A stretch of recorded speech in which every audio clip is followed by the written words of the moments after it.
This is Hino's the Sport, bringing you that heat and that fire. We keeping the foot on the what? On the next. We keeping the foot on the what? On the next. Now let's get on to it, man. Richy Rich, what's up, man? Talk to the people in the building. And what's good? He knows how's it going, man. Hopefully you've had a great week. Your week so far is going great.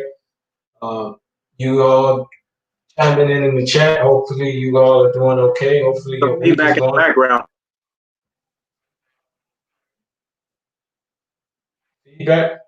Nah, there's nothing in the background. Richy Rich, feedback in the Yeah, background.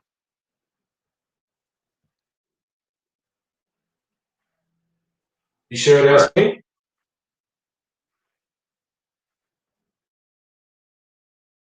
All right. Go ahead. You good. All right. Go ahead. Yeah. Hopefully you all in the chat. You guys are having a great week so far. Uh, We got a great show for you today. We covered a whole litany of topics based on what's been going on, with the bubble and all that, those playoff games. Uh, Hopefully, you guys come in and we have a great show today. I have a feeling this is going to be a great show, and we're going to be able to touch on a lot. So look forward to it. That's what's up, man. That's what's up. So let's get on to it, man. First topic at hand. We got to talk about it. Kevin Durant. As you guys know, I dropped a video the other day, one of my voiceless videos where I just kind of was basically showcasing to you guys in a litany of GIFs, Kevin Durant and him coming back. And we hear that head coach Steve Nash basically put it out there in breaking news fashion that Kevin Durant is going to be playing all five positions. The reason why this is big and this is pivotal in terms of basketball is because Kevin Durant is the natural order of basketball. Let me say it again. Kevin Durant is the natural order of basketball. When he returns, everything returns back to the proper ship. Everything returns back to its proper way of functioning. Everything returns back to its proper way of how basketball should be played. This guy's literally a 15, 40, 90 walking gazelle. This guy plays basketball, his efficiency off the charts, his three-point shooting off the charts, his ability to put the ball on the floor off the charts. If you guys recalled, I talked about the three greatest scorers of all time. Michael Jordan was the most cold-blooded assassin's mentality scorer. Then you had Kobe Bryant. Kobe Bryant was the fastest and most highest degree difficulty scorer in the game of basketball. When we look at Kevin Durant is the most efficient and effortless scorer in the game of basketball. The way he puts the ball on the floor, because of the fact that he can run like a point guard, because of the fact that he can play as if he's a center. The guy can literally play all five positions. He's 7 feet and he has the footwork and he has the phonetics of a shooting guard. This is lethal. This is why he can't be guarded. This is why when he was playing basketball, the legacy was officially done. The cachet was officially over. You guys know I hold Kawhi Leonard in high regard, but Kawhi Leonard ain't Kevin Durant, man. Kevin Durant is that dude. That's another level. That's another gamut. That's another animal.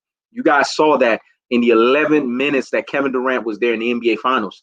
Even Kawhi Leonard was like, yo, I can't guard this dude, man. This dude is unstoppable.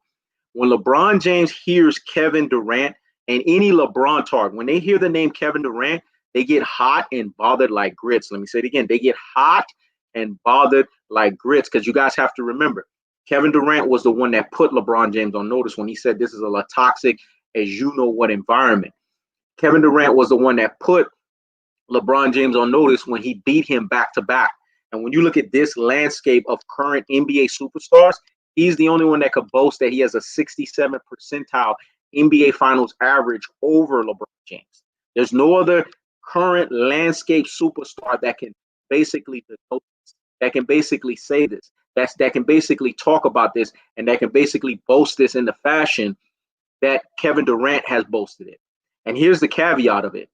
If Kevin Durant did not get injured that year that he was heating up, because that was the year where we were starting to see the beginning of Kevin Durant master the game of basketball. Both his physical and mental were lining up. If any of y'all that's new to the game of basketball, you operate in the basketball one-on-one lane, you operating the basketball 202 lane. And I'm going to have to educate you some things so that we can advance you into a basketball 303 lane and higher. Here's the cold-hearted, here's the unadulterated, here's the cutthroat teller fashion. The truth of the fact of the matter is this. In order for you to understand basketball at a 303 lane or higher, you have to understand the phonetics of what it means for a player to master the game of basketball. Mastering the game of basketball is when you're physical. That means your physical abilities, your physical attributes, what you bring to the table from a physical standpoint lines up and it matches up with the mental aspect of your game. When both of those are like this, they're synergistic. They are symmetrical. They are linear. There's basically an asymmetrical way in which they perform. Then you are bestowed upon what they call the title of OG in basketball. This means that you have mastered the game of basketball. This means that you have now been able to understand how your physical body operates, what its limitations are, what its strengths are, as in separation and differentiation of your mental, how your mental game approaches the game of basketball. Because if you guys understand, the game of basketball is 80% mental, 20% physical. That's the case with damn near almost all sports, except literally golf, which would be a 90 mental, 10% physical. But most sports are 80% mental and 20% physical. When you line those things up together and you have both of them operating at the maximum proficiency, then you have mastered the game of basketball. This is why you had fellow superstars, i.e. the Stephen Currys of the world, and all of these guys, they were marveling at what Kevin Durant was doing, and they were just sitting back and like, damn, man, this dude right here, he's just balling out of control. You had Patrick Beverly try to guard Kevin Durant, and Kevin Durant was like, do you not know, motherfucker? Do you not know who I am? It was like when Blade said on Blade 3, when, you know, that guy was saying, well, Count Dracula, man, he's coming after us. And then Blade had to say, motherfucker, you don't know who I am? That's the same thing with Kevin Durant. Motherfucker, you don't know? My name is Kevin Durant. And see, what people have to understand is Kevin Durant is that dude. He can't be stopped on the basketball court. As soon as Kevin Durant pulls up on your ass, it's nights out. And when Steve Nash said that this guy's going to be guarding all 5 positions, he has the physical attributes to do this. See, when people say LeBron James could guard all 5 positions, no. At best, LeBron could guard 3, maybe 4 positions. And I'm going to say it again, 3, maybe pushing 4. LeBron James is 6'8", minus tennis shoes, 6'9" with tennis shoes. Kevin Durant is 7 feet with tennis shoes, 6 feet, 6 feet, and 6 feet 11, 6 feet 11 and a half minus tennis shoes. That's a guy that can play all 5 positions because he has the length. And when you see Kevin Durant locks in from a defensive standpoint, he is elite. Go back and look at those NBA finals when he has locked LeBron James down. Go back and look at those NBA finals when he's made LeBron James pick up his dribble. Go back and look at those NBA finals when he's blocked LeBron James. Kevin Durant is a complete package basketball player. When you think of a complete basketball player in today's era, you think of Kevin Durant. That's why LBJ Riders Media, LBJ Brigade, LBJ Apologists, and LBJ Stance has labeled him as anti-LeBron. Let me say it again. They've labeled Kevin Durant as Mr. Anti-LeBron. Why do you think they're so happy that Kevin Durant is not playing on the basketball court? Because the fraudulent, fluky, on-the-spot NBA title, the least path of resistance NBA title, is inexistent because Kevin Durant is not there to nullify the situation. But wait next year. When Kevin Durant shows up and shows out, the natural order of basketball will return because the guy that can't be stopped on the basketball court, the guy that's that over-the-top player, the guy that you put him on any team, that team is guaranteed to do something and then do something and then do something on top of that. He will be back. And when he comes back, he's going to be back in his Slim Reaper mission or his Slim Reaper iteration. And when that happens, good night. So, Richy Rich, what's your take on Steve Nash and him basically saying that Kevin Durant is going to be playing all 5 positions interchangeably? And how do you forecast the Brooklyn Nets for next year and moving forward? Well, I mean, Steve Nash is very optimistic with his that statement. You know, seeing as we still have to see how Kevin Durant looks after that Achilles heel injury. But before that, pre-injury Kevin Durant, Yeah, that statement, man. You could Steve Nash making a statement like that. Uh, there's no rebuttal to it at all. Because that's who Kevin Durant is, the best player in basketball. And that's what he was doing for Golden State. He was actually playing all 5 positions. He was Mm-hmm. interchangeable from the 1 to the 5 times we saw him bring the ball up and set up guys. He became a playmaker that MVP year on OKC when Russell Westbrook went down, and he had to become more of a playmaker, and where he was able to create for others. That was the knock on his career earlier in his career. Like, he was just a guy that was just shooting all the time, but he wasn't really passing up the basketball. But as his career, as he got older in his career, he became a better playmaker. He was able to find us. That's how he was able to get his first MVP. But yeah, Steve Nash, he's that dynamic of a player. He's a player that you can interchange him on any position. You can play the shooting guard. Kevin Durant's the best scorer in basketball. He has the height of a forward. He can guard the power forward. He can play the center. He can protect the rim. And then that ball lineup when he was in Golden State, Kevin Durant was the center in that lineup, and you saw how he was able to protect the rim. I believe they averaged, they were up at like top 10 in like blocking, protecting the rim when they ran their death lineup with Draymond at the 4 and Kevin Durant at the 5.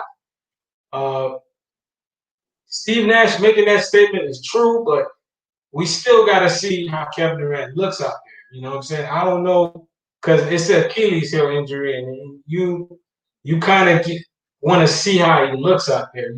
That footage I saw earlier when it showed how he was playing, he was progressing along in his therapy, and you saw him, working on his game or playing one-on-ones or two-on-twos. He looked impressive out there, but we got to see how he looks. I believe offensively, I'm not worried about Kevin Durant. It's on the defensive end. Is he going to have the same lift to block shots, or the lateral quickness to be able to stay in front of quicker forwards, guys that are going to try to break him down when they have the ball? That's what I want to see. If that's not an issue, then yeah, Kevin Durant. I have no issues with what Steve Nash said. Also, I like to see like how many minutes is he going to be playing? Is he going to be playing back to backs? That's what we got to see more along the side of what Kevin Durant is going to be, who he is going to be as a player after a crazy injury like that. So Steve Nash, he's a new head coach. He's optimistic. He's going to say crazy stuff like that. But we still got to see Kevin Durant.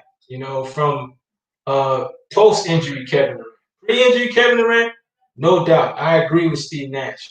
But post-injury Kevin Durant, we got to see his durability out there. Is him being able to play long minutes on that Achilles heel. And if he can still be about 90%, 80% of the old Kevin Durant that he was. So, like I don't have no issues with the offense. It's the defensive side. That's what I want to see. We're talking about him being able to interchange on the offensive end. Yeah, no issues. But on the defensive end, he may not be he may not be the same versatile player on the defensive end, because quicker guys are going to challenge him on that Achilles, and he's going to have to show that he can hold up. So we'll see. Okay. Listen, man. Like Yusuke Knight said, the Nets will be the team to watch next season. Bottom line, they will. And let's not forget, man, Anthony Davis has not signed a multi-year deal with the Los Angeles Lakers. Anthony Davis is still on a one and done situation with the Lakers. Win or lose, he is on a one and done. And we have to understand that the way that Anthony Davis is being treated, because that's actually the next title that we're going to be going into and we're going to be ushering into. Anthony Davis has a big time issue. If Anthony Davis doesn't do something, even if it's one microcosm thing that he doesn't do right, he's affected. If Anthony Davis is still doing his thing in over 90% fashion, he's not affected. LeBron James seems to be immune to blame. Like, LeBron James could do everything wrong, but if Anthony Davis does one thing wrong, the media tends to get on him. This is why I feel that Anthony Davis is in a perfect scenario in that one and done situation. Early on, people forgot before the season started, Anthony Davis told Rich Paul that unless I'm hoisting a trophy with the Los Angeles Lakers, I'm going to be looking at real estate in New York. And we know damn well that real estate is not no damn New York Knicks. We know exactly what he was talking about when he said New York. He was more looking along the lines of Brooklyn Nets. Anthony Davis is in a power broker situation. If he's smart, he needs to be paying attention to the forecast of what life is like playing with LeBron James. Because playing with LeBron James is miserable.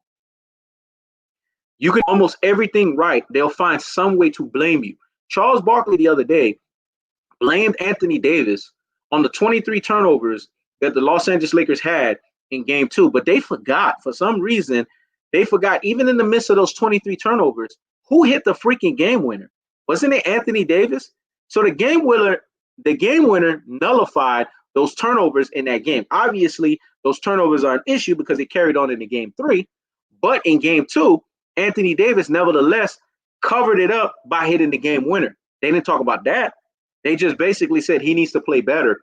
And then here's this thing with Anthony Davis that I don't like. This self-blame where, oh, yeah, I had to tell myself that I wasn't doing everything that I was supposed to. And then LeBron had to come and tell me. What does LeBron need to tell you? You're leading in 90% of the statistical categories. So if anybody needs to step up in the only 10% that he's leading in, it's LeBron Ramon James, not you.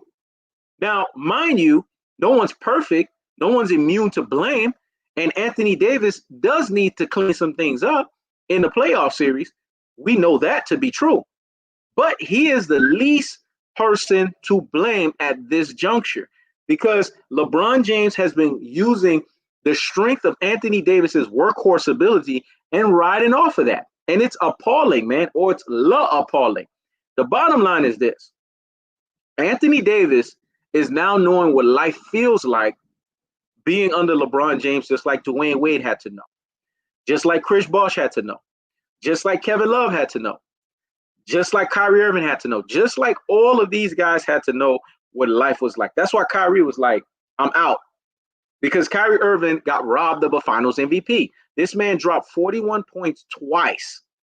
He dropped 35 points on another occasion in 3 games that were the clinching games that won literally the series. He should have got the finals MVP. When he realized he was robbed at that point, Kyrie didn't want no part of LeBron no more. He didn't want to deal with no LeBron at that point because he realized you damned if you do and you damned if you don't. Anthony Davis is learning this.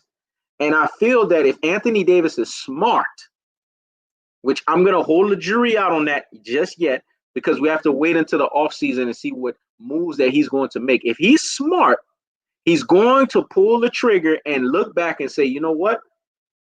I like the fact that I won a title, but LeBron is on his last fucking leg.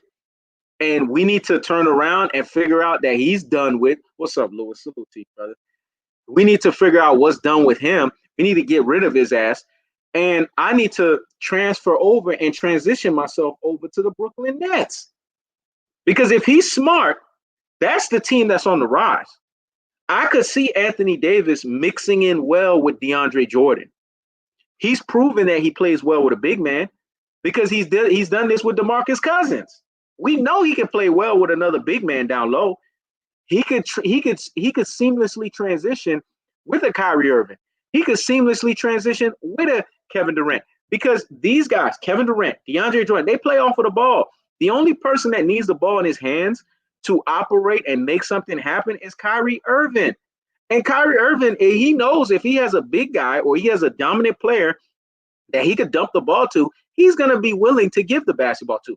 So if Anthony Davis is smart, he needs to pay attention to these Charles Barkley nut houses of the world, these freaking LBJ Ryder media nonsensical fools that are blaming him just for any little thing, even if it's minute. Why aren't they blaming LeBron James? I've seen LeBron James blow defensive assignments. In this last game, when I was watching the highlights, LeBron James was playing lazy defense. Did they talk about that? No, they jumped on Anthony Davis. And I'm sitting there and I'm like, Anthony Davis is the reason why you guys are here in the first place. So Anthony Davis, I don't know. The jury's still out on him for me. I don't know if he's missing a few screws up in his head. But the bottom line is this. Anthony Davis has an opportune situation for him right now. Once he signs a long-term deal, he's literally fucked. But right now, with the situation he has in front of him with this one and done, if Anthony Davis is smart, he's going to maximize this. And he's going to put the pressure on LeBron. It's either, hey, LeBron, you're going to turn the keys of the city over to me because you're going downhill and it's going to be my team, or I'm just going to bolt and I'm going to leave. I don't care if I sever ties with LRMR. I'm going to bolt. I'm going to leave. I'm going to take my ass over to Brooklyn Nets. And now that you've bestowed me a championship and a fraudulent, fluky, on-the-spot NBA title, a least path of resistance NBA title, now I can go get a real NBA title with the Brooklyn Nets, and we could go run the East. Anthony Davis, you got a good opportunity. The question is, are you going to exploit it, or are you going to let LeBron James play into your head and believe that this false dynasty actually exists? Louis Sports Network, salute to you, brother. What's going on, man? We're talking two topics right now. Obviously, as you can hear, we're talking Anthony Davis and him having an opportune situation. And then prior to that, we were talking about Kevin Durant and Steve Nash basically saying that Kevin Durant is in an opportune situation that he could interchangeably play all five positions with the Brooklyn Nets. What are your two takes on those two topics, man? Man, as always, let's get the salutations out the way. Salute to He Knows the Sport, and salute to Richy Rich, and salute to the chat. Once again, thank you guys for always having me on the channel, man. Truly appreciate it. All right, man. So to the first topic about Steve Nash and Kevin Durant. The one thing I've been impressed with Steve Nash already with this coaching hire is the fact that he's looking to get into X's and O's and trying to maximize, he's trying to maximize the Brooklyn Nets, man, to the best of their ability. So that means that, and remember, he already has a relationship with KD Trey 5. So once you know that, and once you got a relationship, remember, Kevin Durant just came off a system in Golden State.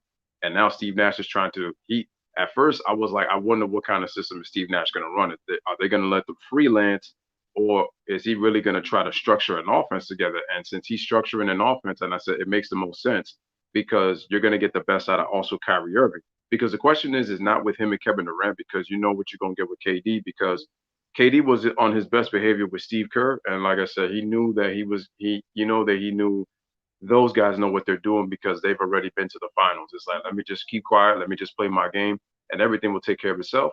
And next, he's got 2 NBA titles and 2 finals MVPs later, right? So now with Steve Nash, the best thing about this is that I like this idea with Steve Nash, because what he's trying to do is he's thinking about pretty much different ways to get the best out of Kevin Durant versatility wise. So he's probably looking at it this way. The possibility of different lineups to play with Kevin Durant while he's on the floor. Can they go, if they go small and Kevin Durant plays the 4 or the 5 position? If they have a tall lineup, KD playing at the 3, he's going to have an advantage, which way. They're going to have some times where he brings the ball up, because KD's, he's come a long way with his ball handling, abilities. And it doesn't get talked about enough. I was hearing a little bit on what Richy Rich was saying in terms of the defense, because I think offensively he's actually going to be fine, because people also have to remember KD's gotten more time to heal, after this, because remember when we were saying that he possibly might come back during the bubble, but then I said it makes no sense because Brooklyn's really not going anywhere. The only reason I said to possibly play was just to kind of get some reps so that you'd be ready for next year. But whatever the case may be, it's fine. I think that Kevin Durant is going to be fine offensively, and I think you're going to see pretty much about the same numbers because you got to understand KD's game is not predicated on athleticism. So it's predicated on skill. It's predicated on the ability to shoot over the top. It's the ability to get into the post. It's ability to put the ball on the floor. Now, where I will be concerned a little bit with Kevin Durant is going to be in conditioning and then how much pressure can he put on his Achilles when he tries to do a first step, when he tries to kind of like explode off of that. So that's going to be the concern for me. But if he shows, that he's 100% healed from the injury, because remember, the only other player to be able to pretty much play productively post Achilles injury was Dominique Wilkins. Kobe Bryant never really got the chance to condition his body. So he was just really trying to rehab just to be able to get back on the court. And you saw what happened. Kobe was pretty much a shell of himself. So with Kevin Durant, he's going to be 32 years old. So he's still got some years left in the tank. It's just a matter of just getting his conditioning right. And like I said, I think he's good. I think the most important thing is how is he going to be defensively? How is he going to be condition-wise? But once Slim Reaper, KD Trey 5 comes back, I mean, so people are doubting this guy, but I'm telling you right now, if he shows any bit of 85 to 90% pre-KD before that Achilles injury, when he was with Golden State, when he was putting up monster, all-time great postseason numbers, the league is on notice because if you look at that Brooklyn Nets team, it's deep. It's deep. They just have to be a better defensive team. If they can improve their defense, Kyrie Irving just falls in line. Understanding that Kevin Durant is the best player on the team, I can't see why Brooklyn cannot make it I'm not even saying Eastern Conference. I can't see why they can't make an NBA Finals run to the finals. I don't see why. As long as they get better defensively. And like I said, I like what Steve Nash is saying. He's saying the right thing. Steve Nash is really trying to see, because he could have been one of those coaches like a Mike D'Antoni or something that said, we're going to do, isolation. We're going to do a little pick and roll, whatever. No, he's trying to understand the X's and O's to maximize the output of a Kevin Durant, put him in situations where he could score easy. Kevin Durant can already score effortless, but you put a system around him where he could even score even more effortlessly, get him easy baskets. It's going to help him, in late games where he doesn't have to be worn out. So it's, that's important. And that's important why to have Kyrie Irving. Kyrie Irving is going to be the wild card. But I think that Steve Nash is in a good situation. And I think also because Kevin Durant is going to tell Kyrie, he said, look, man, I have a relationship with Steve. Just trust him. Like, allow him to coach you. And I think that we could pretty much get things done together. So I'm telling you, keep an eye for the Brooklyn Nets next year. I think this team could possibly be in the NBA Finals. All right, now on to the next one with Anthony Davis. Let's face it, this guy right now is a puppet right now as it is. Anthony Davis, as your twin brother, I'm telling you, you're a puppet right now. But what that gets to be, man. Remember, I'm the AD clone. But listen, man, Anthony Davis, I've said it already. I've said it in posts. I said he's the reason that the Lakers are in first place. He is the reason that the team changed. And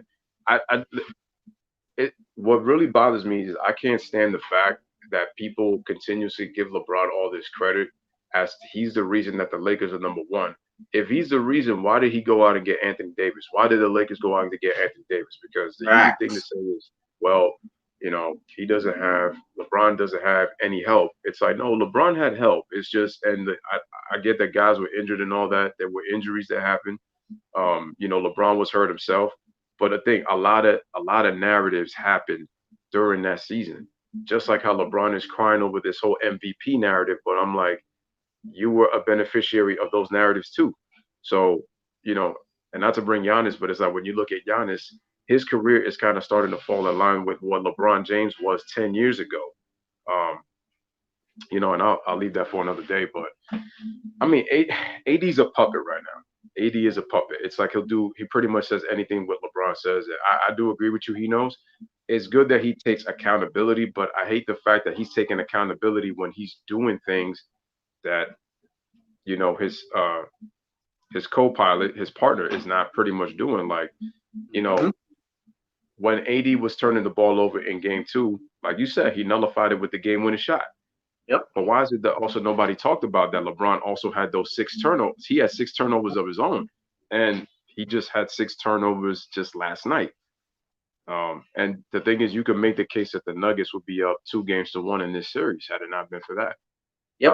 And it's like, And it's like, yo, the little bit of percent that LeBron is like in, it's like he's allowed to make. Listen, nobody's perfect. Okay, Yep. nobody's perfect. But the fact that the media will crucify somebody making, you know, a big mistake or a couple of mistakes to the other player who they call the greatest, but gets away with so many mistakes and never hold him to any type of responsibility is Mhm. beyond me.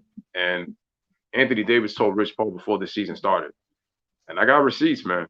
He said, Yep. hey, I expect at the end of this season to be coming out with a championship.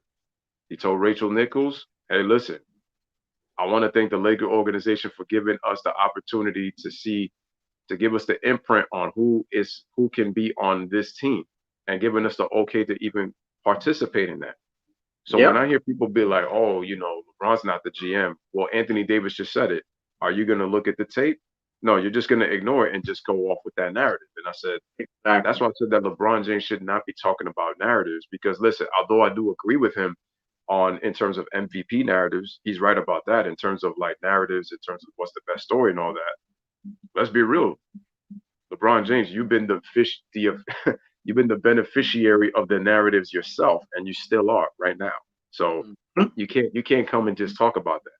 Where Fact. he'll sit there with his do rag in.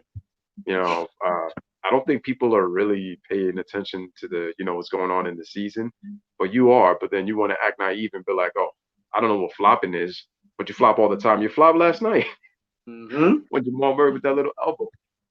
But I think Anthony Davis. Listen, if he wins this championship, listen, it's not going to be easy for the Lakers next year because a lot of things are going to happen in terms of like all these teams that are going to come back. And like we mentioned about KD, Slim Reaper coming back as well. So, there's that. And then also, we have to also mention that AD, what was it? AD, I think, sold his home. So I said, he sold his home in LA. So it's like, and he's looking to invest in a home in New York. And I know that's not for my beloved New York Knicks, who have been trashed for I don't know how long. It's for that team in Brooklyn. And Yep. I would not be shocked if he goes down there because people have to also understand this, man. Is that people don't like when they predetermine who wins a championship and all that. But if you know NBA history, Mhm. dynasties will create the revenue in the NBA. Facts. It's the truth. If you look at the Bulls, Yep. if you look at the Warriors with KD that just happened, you look at the Magic, Lakers. I mean the Celtics and Lakers, Mhm. those teams run the revenue, man. And Yep. also and the ratings were always high and people always tuned in to watch because we're not really preaching social justice. So that's why ratings have been high. And if people are not paying attention, Mhm. even look, you would think that the Lakers, as big of a market as they are with LeBron and Anthony Davis, the ratings are down in the Yep. Western Conference Finals, and it's because of the Yep. social justice problem that they're preaching. Yep. And it's happening with the NFL too. And now NFL teams and players have kind of doubled down on that to increase the ratings back up. So the Yep. fact that the Lakers are not even being watched in terms of NBA viewership, that's a Mhm. problem. And it's down. They only have what 3 million views. I think the show what was it 90 Day Fiance actually Yep. made more views than the Western Conference Finals right now so far. Last Facts. year's Western Conference Finals had twice as many viewers, and Mhm. that didn't even have a LeBron James in that series. It There had the you go. Warriors.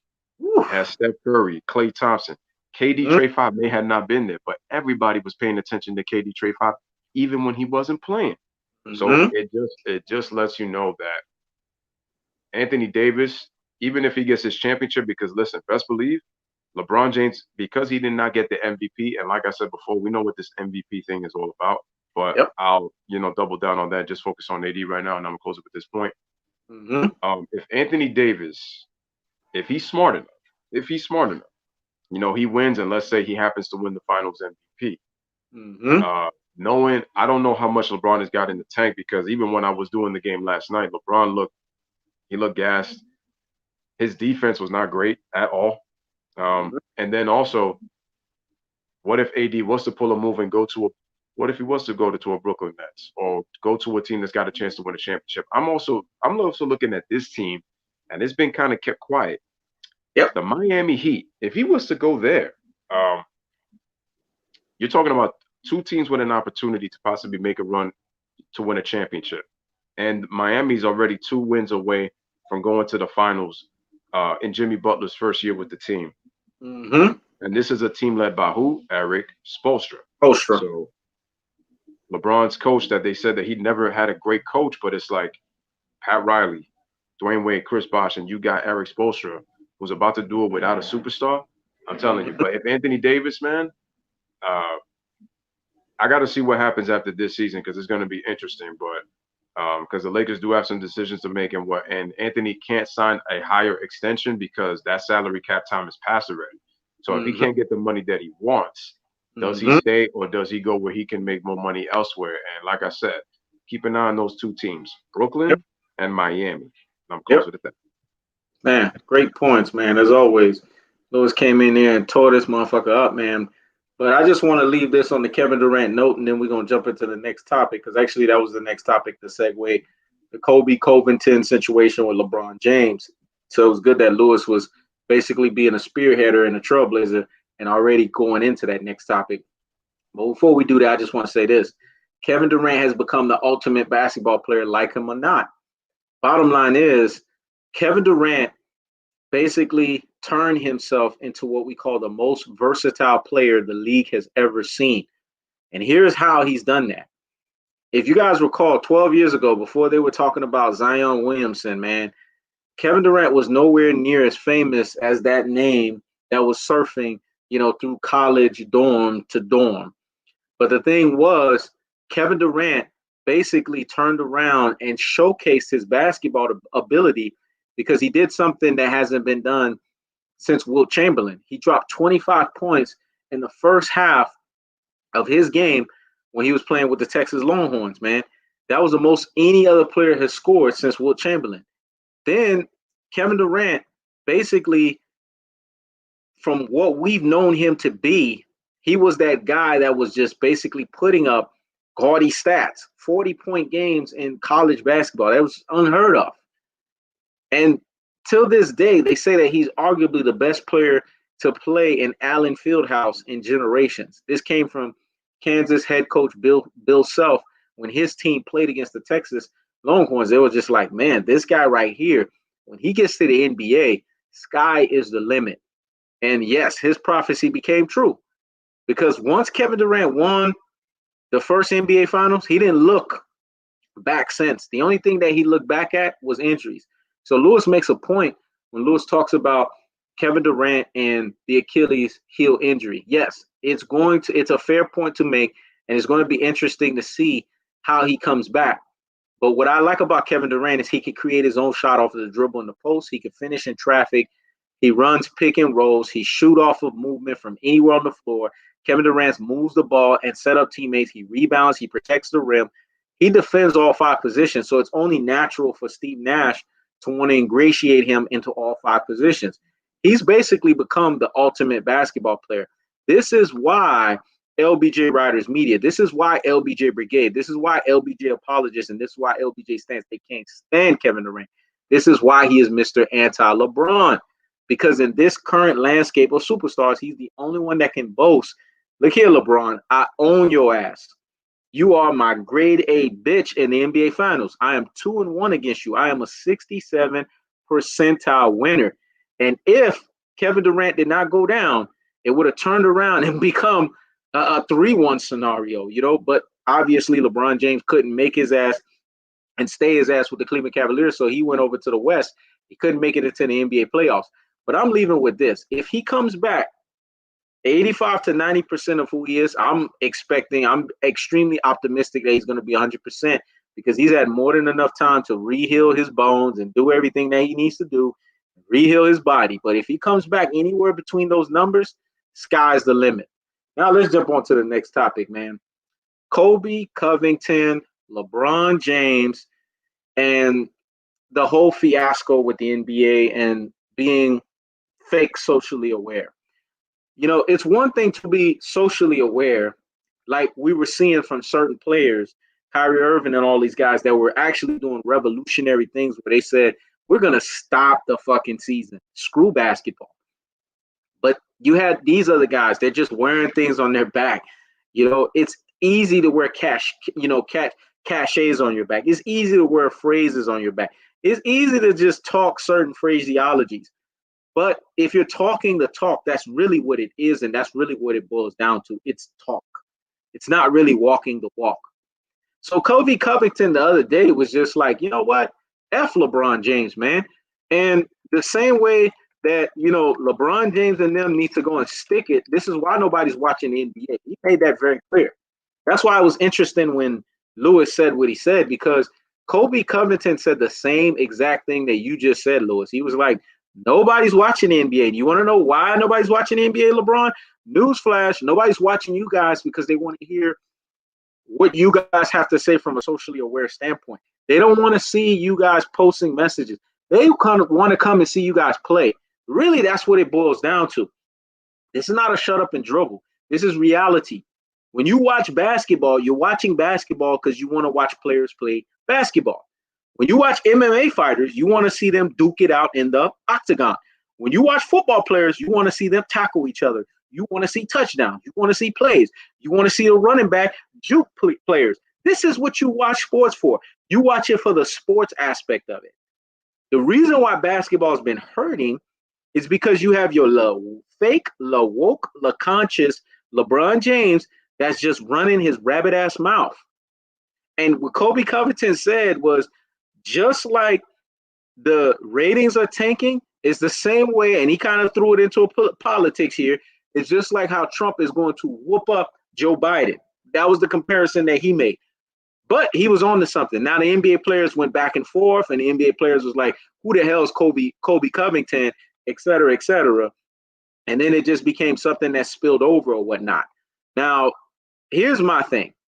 I know people want to throw, certain terminologies around, and people want to say everybody because they stand on a position of some position of strength, or they stand on a position that's a firm position. They're all racist, et cetera, et cetera. I don't run and use the R word all the time, because here's the thing with the R word. It can become across as you're just using it as a piggy bank way to push a certain agenda. Of course, it was easy for LeBron James to piggyback off of what Kobe Covington said and come after him. But here's the pattern, Lewis. Here's the pattern, Richy Rich. If you guys notice, LeBron always goes after the white guy. He did this with Kobe Covington. He did this with Drew Brees. You see a pattern? He did this with Donald Trump. Where the fuck was he when BLM was rampant and, people were dying left and right? When George died, all of these other people that died over the past few years, when they passed away, COVID-19, where the fuck was he at during those moments? He was nowhere to be found. But he was basically being tight-lipped. He was being very careful with how he said words, because at the end of the day, he's the darling of the NBA. And if he says something, he falls out of that LaFavor or that La Darling status. NBA's behind him. Nike's put $90 million behind this dude, almost $1 billion. Still haven't recouped their $90 million initial dollar investment from when they gave him $90 million. But, he dribbled a basket. He didn't even dribble a basketball yet. They still haven't recouped that. The bottom line behind this is we have to look at something that's not adding up here with LeBron. He only does these types of things when they are convenient to him. He only does these things when it comes across as if it's something that's going to benefit him and it's not going to have no blowback. Of course, going after a Kobe Covington, an MMA fighter that's a white guy, is not going to have no blowback. You know why? Because you could paint this guy as a quote-unquote racist. It's easy to do that. Drew Brees, if I was him, I wouldn't apologize, because Drew Brees didn't say anything for him to apologize. He just made a quote about the flag. And that was his way of how he saw the flag. So why did he need to apologize about that? The bottom line is this. I like when certain people can stand up to LeBron James. I don't have an issue with it. This is not me painting a picture that, he knows the sport hates LeBron, or he knows the sport feels some type of way about LeBron, blah, blah, blah, blah, blah. But LeBron James always finds his way or finds himself into talking about topics that he is not highly versed and he is not highly educated on. And what he does is, through the 27th law of power, because he has a cult-like following, because he has LBJ Riders media that can push his LBJ Brigade nonsense. He has LBJ apologists, and he has LBJ stance. He can turn around and say, who the hell is Kobe Covington? Why is this guy, this quote-unquote racist, making a comment? All the guy said was basically, nobody's paying attention to basketball because you guys are being too socially aware. You know what that sounds like to me? And Tyrone Spencer beat me to the punch. Sounds like a narcissist to me. Facts. A class A narcissist. LeBron, who made you the spokesman for the NBA? Who? This is what people have to understand. Because you being a spokesman, it's no different than what these guys are doing. Thank you, Tyrone Spencer. He does the same thing like Trump. I was just about to say that. He's no different than these other political entities and how they govern themselves. No different than them. But my thing is this. You wanted the NBA restarted, right? You wanted to have a fraudulent, fluky, on-the-spot NBA title. Focus on that. Why do you have to run every time somebody makes a comment about the NBA? LeBron reminds me of that spoiled kid that each and every single time something happens, he has to always cry in order for him to get something. I don't know if you guys feel like that, but that's how I feel. Because people that are not soft-skinned, people that are not thin-skinned, they don't just run each and every single time somebody says something. They don't run each and every time somebody says something to basically clout chase or to basically try to bait you. When Donald Trump said what he said, it was to bait LeBron James. And it worked. Kobe Covington is saying something to clout chase. Are you going to fall for that? Or just leave it alone and just say, look, let's just focus on basketball. This is what we're dealing with. A guy who is not well-versed, who's not highly intellectual, and who's not intelligent enough, and who doesn't have the mental capacity to deal with these types of topics. So my take on it is, LeBron James, we watch you for basketball. NBA players, sorry to say this, we watch you guys for basketball. So play fucking basketball. Richy Rich, what's your take on this, man?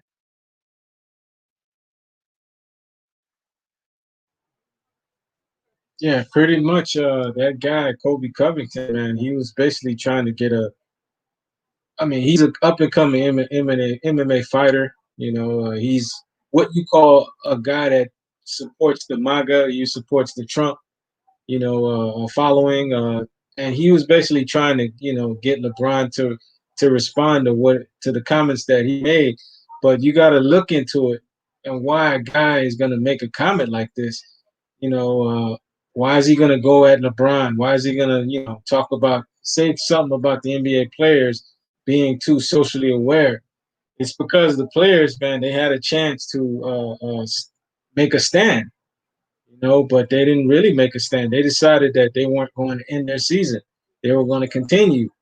And by them doing that, you allow, guys like Kobe Covington to make comments like that, to come at you and really put that heat and fire, as he says, on you, you know what I'm saying? Try to challenge you, like this guy's going at LeBron, and he called LeBron a spineless coward, pretty much saying that, okay, you're doing all this stuff on social media. You're saying that, you're not happy what's going on with how blacks are being treated and all that stuff, but you got a chance to, really go at your owners.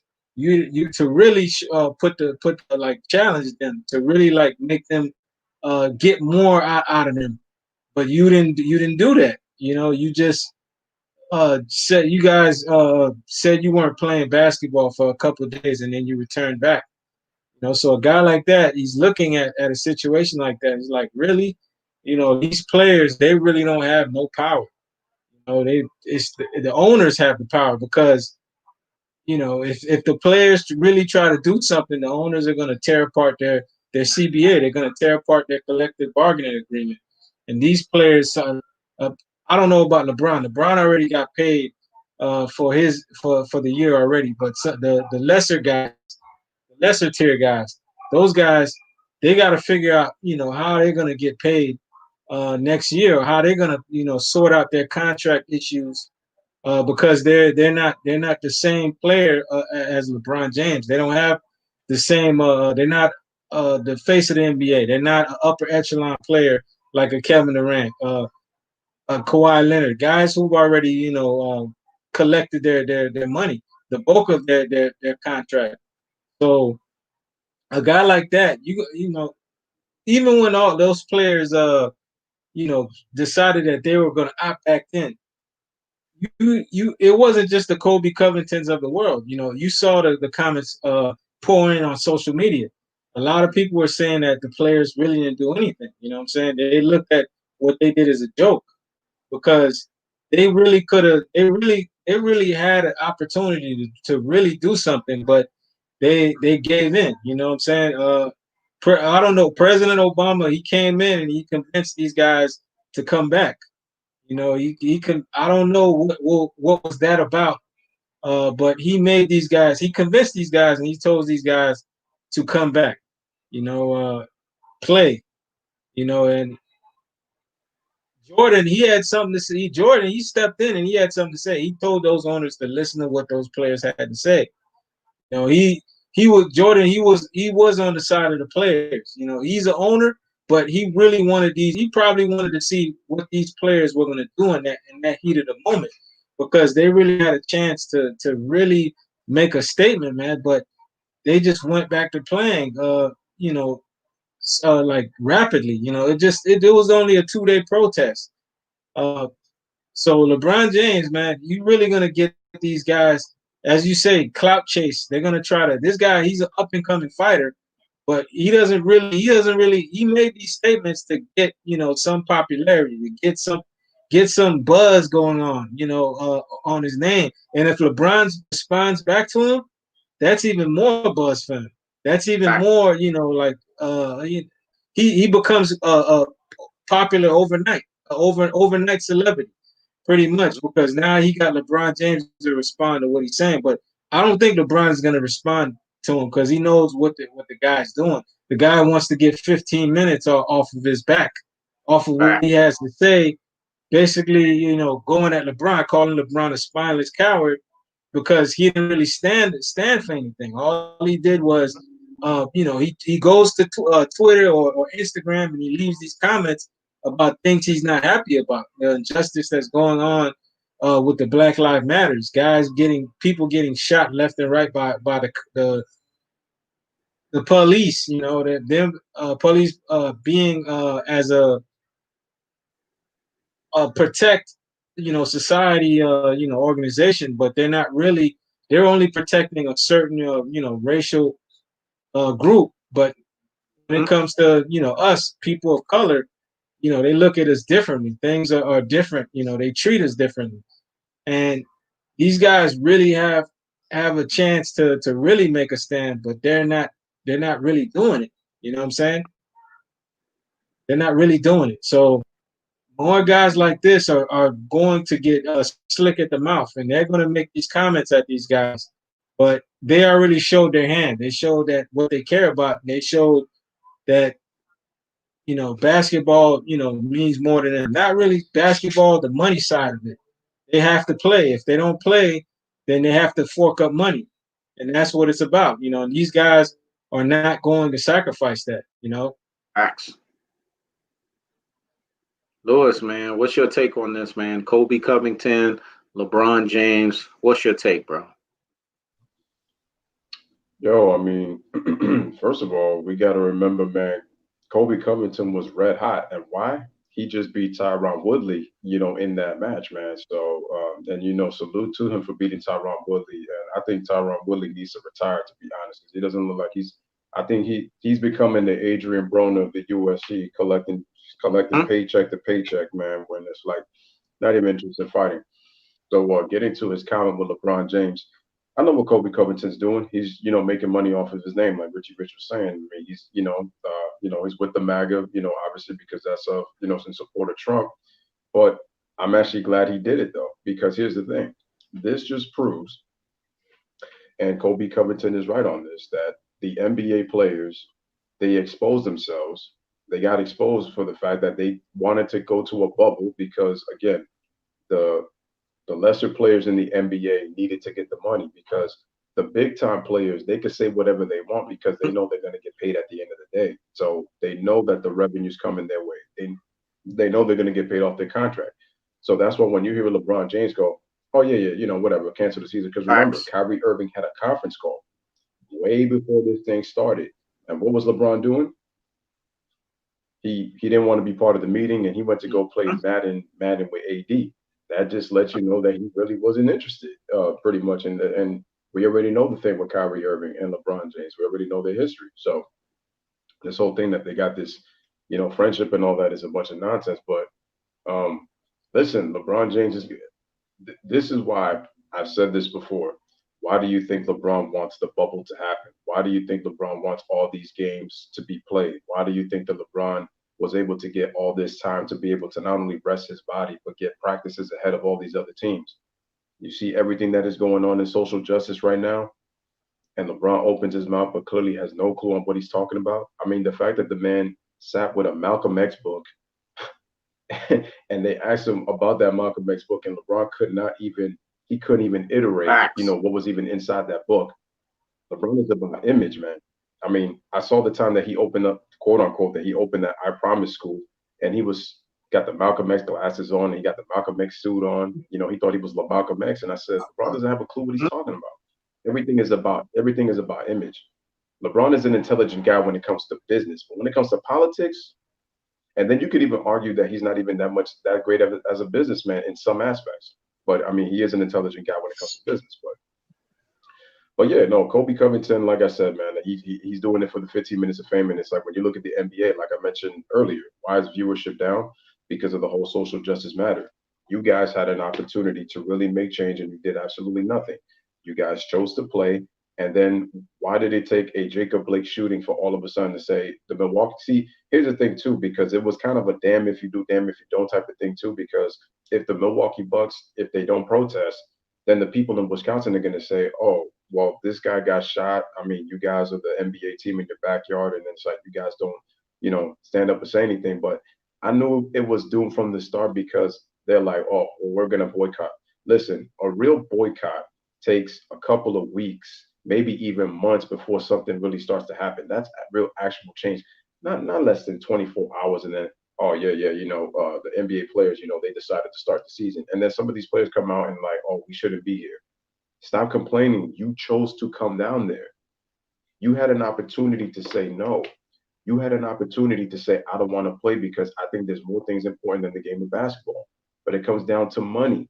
And this is why I continue to say that Adam Silver has no backbone, because the agenda that he continues to push, having all these guys wearing hashtags on their jerseys and on the court, talking about Black Lives Matter.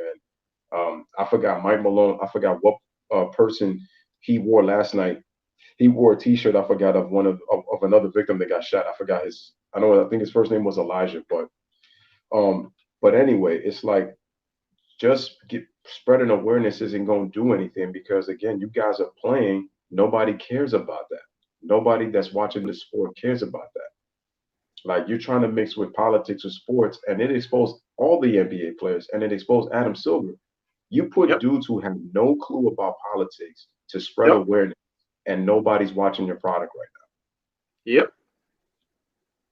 That to me shows the fact of a spineless coward with no backbone. That's showing lack of intelligence right there in Adam Silver too. Mm-hmm. The issue with LeBron James is, and I continue to say this, you cannot compare yourself to other people who have actually sacrificed in their life. The fact that he talks about preaching for the black community, that they're oppressed, I've never, and this is why Candace Owens, she called him out on his BS, and she said, well, if LeBron is so racially oppressed, I want to have the same, type of oppression that he has. Dude lives in $100 million mansion. He has whites maids, and he has white people working for him. LeBron's talking about defunding the police, but he has armed security. So why would you come out and say that you have armed security, defund the police, when you have armed security? You need to stop mentioning the we part, because there's other people that live in worse conditions than you do, my friend. I'm not saying that he's had a rough upbringing, but it's like you're living pretty good right now.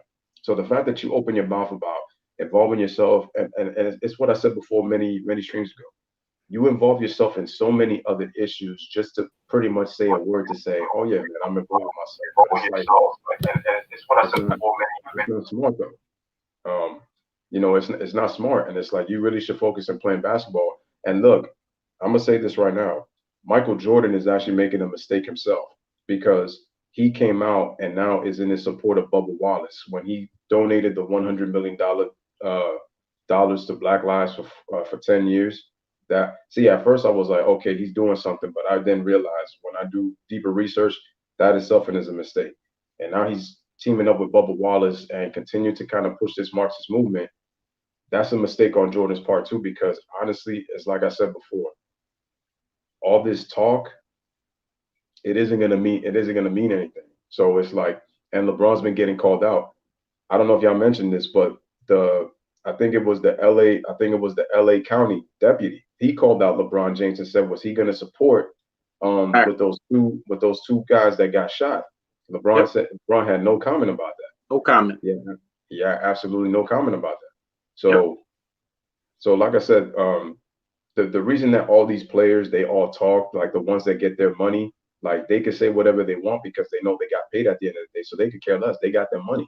It's the other people that are trying to push, these social issues and all this kind of stuff, but they haven't got paid and they're not getting paid the money that these other guys have. Some of the players have even complained about the top stars getting like preferential treatment. So my point is, all of this complaining, you had an opportunity and you messed up so badly, you really put yourself in a bad spot. You can't complain no more. So, it's honestly, it's really stupid at this point. But that's why I said that the quote unquote NBA championship that LeBron is trying to win is to nullify all this so that people really don't talk about it anymore. Then they just focus on basketball again. And it's like, wait, which one is it? Are you trying to focus on social justice or are you trying to do the championship? And it's like he's trying to do a culmination of the two. But then it's like, so they don't have to talk about it anymore because, look how much has happened in 2020. The burning, the looting, the rioting, all these people dying, left and right. But what are we going to talk about at the end of the day? It's about an NBA bubble that I said from the get-go that really nobody really should be down there just because of, the risk that you guys have put in. But at the end of the day, they're grown men. They made that choice, all to get a Mickey Mouse NBA championship that I said that I don't care. I've been consistent with this. I don't care who wins this title. It ain't going to mean anything for me, man. It's not going to mean anything for me because pushing the social justice has even made it worse. Nobody's really watching basketball right now. Nobody's really watching it. So to be honest with you, it's like, and this is why I said that LeBron's got to be careful in like what he continues to say, because like when it comes to certain narratives, he's not going to talk. He's going to talk into what's convenient and what, again, Nike's going to tell him to talk about. So whatever Nike's got in line for him, and it's been with other players, that Nike has aligned themselves with. Whatever they tell you to say, if you be careful and try to expose it, you got to be careful on what you're doing, man. So you can't go that far. So, at the end of the day, I'm saying it, man. It's like it's not a good look on his part, because the more he continues to talk, he's showing how less intelligent he is. Great basketball player, not taking anything away from him. Great basketball talent, arguably the most talented that probably I've ever seen. And there's been a lot of talented guys that have come in this league. But when it comes to social issues, you need to keep quiet, because then his fans are going to go and say, oh, but when you want him to speak, he doesn't speak. It's like, but have you heard the stuff that he said where he's talked about Daryl Morey in China, but he stays quiet about that? So you're pretty much supporting communism. Then you have the Black Lives Matter stuff and the vote for Joe Biden, and you're showing his support of that. Why is NBA viewership down? Because of the agenda that you're pushing. You're getting called out by Candace Owens. You're getting called out by a LA County deputy sheriff. You're even getting called out by a UFC fighter who's just trying to make a name off of you. And we already know how you feel about Trump. When it comes to these dudes, and the thing is, they know how to come back at him, and he's not going to respond, because if he does, they're going to put him in his place. And I don't care how much LeBron fanboys get mad at that. Those are facts, and it's facts over feelings. That's it. Facts. So we got Jacob on the panel. Jacob, man, salute to you. What's going on, bro? Yeah, man. I wasn't gonna come on the panel tonight because you guys were rolling, but you guys, you got me heated up, man. I'm ready to bring that heat and that fire. And basically, what I wanted to say is, Lewis, you touched on what I was gonna say. Um, that is like when it comes to like um Kobe Covington calling out LeBron. He was right. Like when we watch basketball, I'm all for players standing up for what they believe in, and I definitely think that what I will say is LeBron has good intentions. I'm pretty sure like, he thinks he's doing the right thing, or maybe he's doing intentionally or unintentionally, but you have to realize when you don't own a league, when you don't own something, like this goes back to what Kyrie Irving was saying about starting a league, then you have to play by their rules, and with what's going on, Lewis, you basically touched on the China issue. Is that I was watching a lot of Jason Whitlock's take the other day, and Jason Whitlock got obviously fired from Fox, and obviously people hate on Jason Whitlock on the stuff that he says, and there's a lot of things I don't agree with him on that, but he's right in a sense of he basically compared LeBron James to Donald Trump. He's Black Trump. These guys are narcissistic at the highest level, and they feed off attention. They love going to social media and basically telling people, "Hey, guys, look at me." And Lewis, I think you know what I'm going to say is that pretty much I don't even think LeBron really cares what he's doing. He's basically the puppet master for Nike, and this actually goes further deep into what I'm going to say. I really don't think it has that much to do with the Black Lives Matter move. Black Lives Matter. If you actually look at what's happening between China and America, you'll know what I'm going to say. China, the Communist Party, they're basically putting out these propaganda against America. This is what I'm going to say. They're basically saying, "Hey guys, America is racist. Here in China we treat people well." And why is China a big factor in that? Because Nike is trying to basically open up to the Chinese market. They know that if China doesn't fuck with Nike, they're fucked. So who is their biggest star at Nike? It's LeBron James, right? And why is Nike trying to open up to the Chinese market? Because they have free, very low minimum wage Asian slave labor.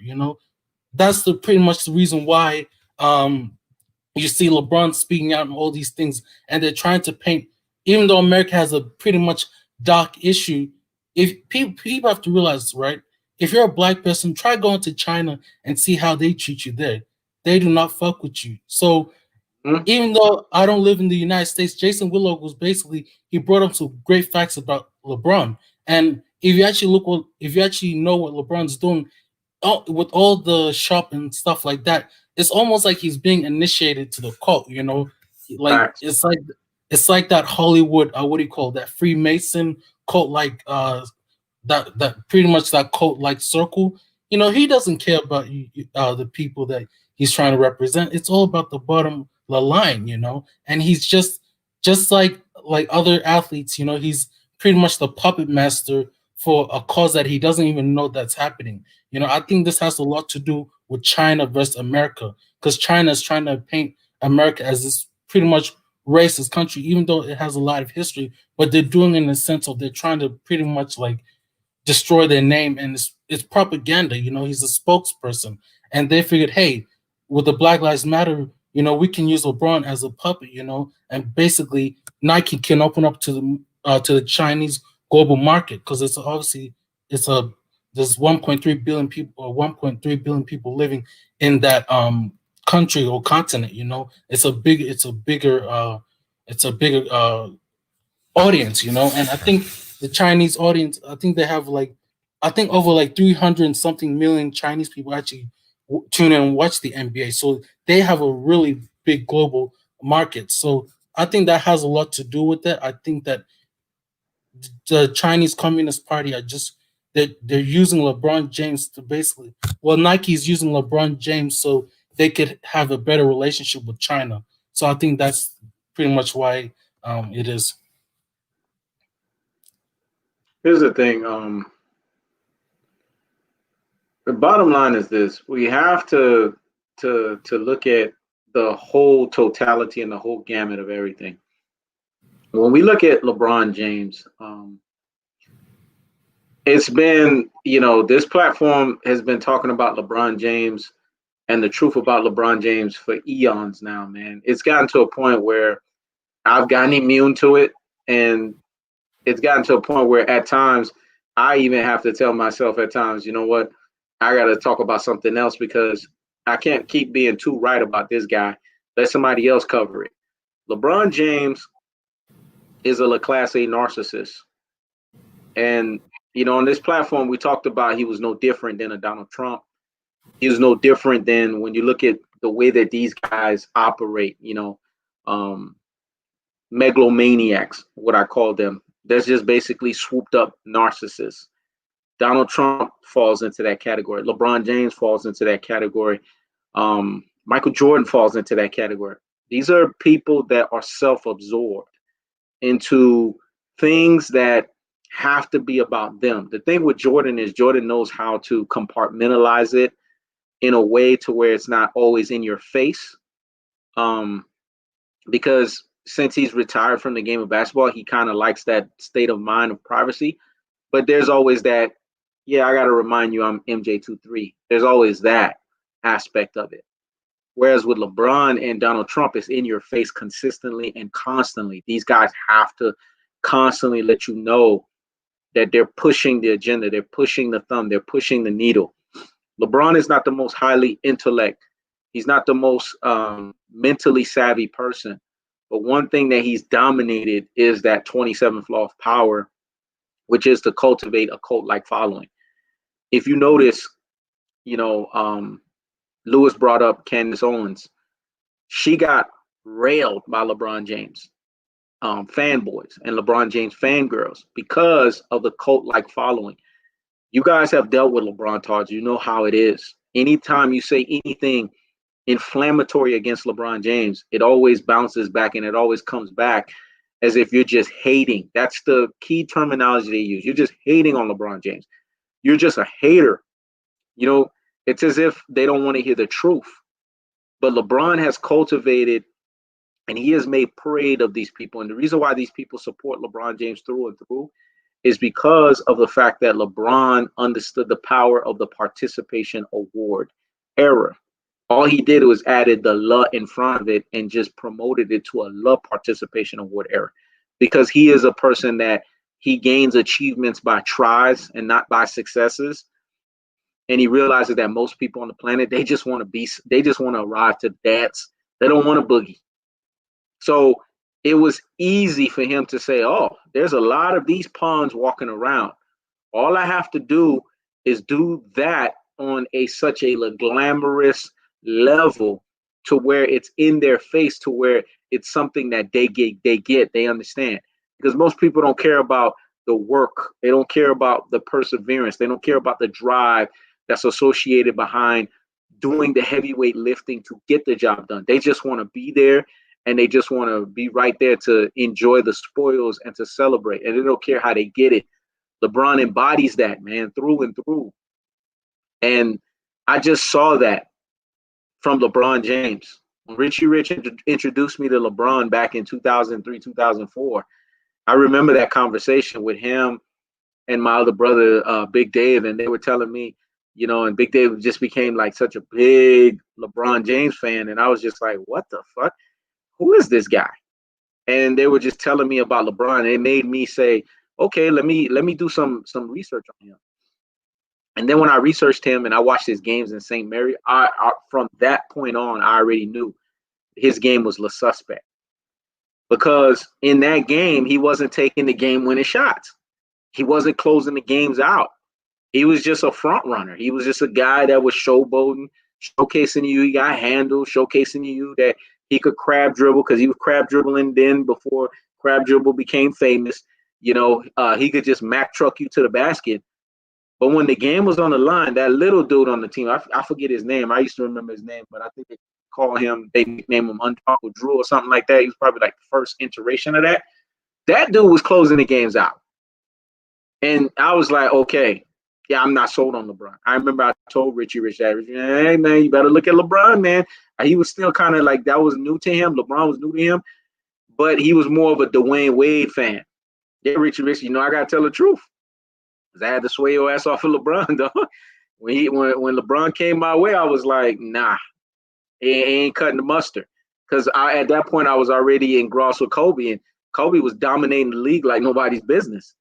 And if you was going to bring a player that was going to be next to what Kobe Bryant was doing at that point, it better be somebody that's doing something impactful. Then when he told me about Dwayne Wade, I was like, okay. All right. Yeah, I'm going to look at D Wade. Okay, he represented 305. He represented MIA. Okay. Yeah, he clutch. Okay, he closing games out.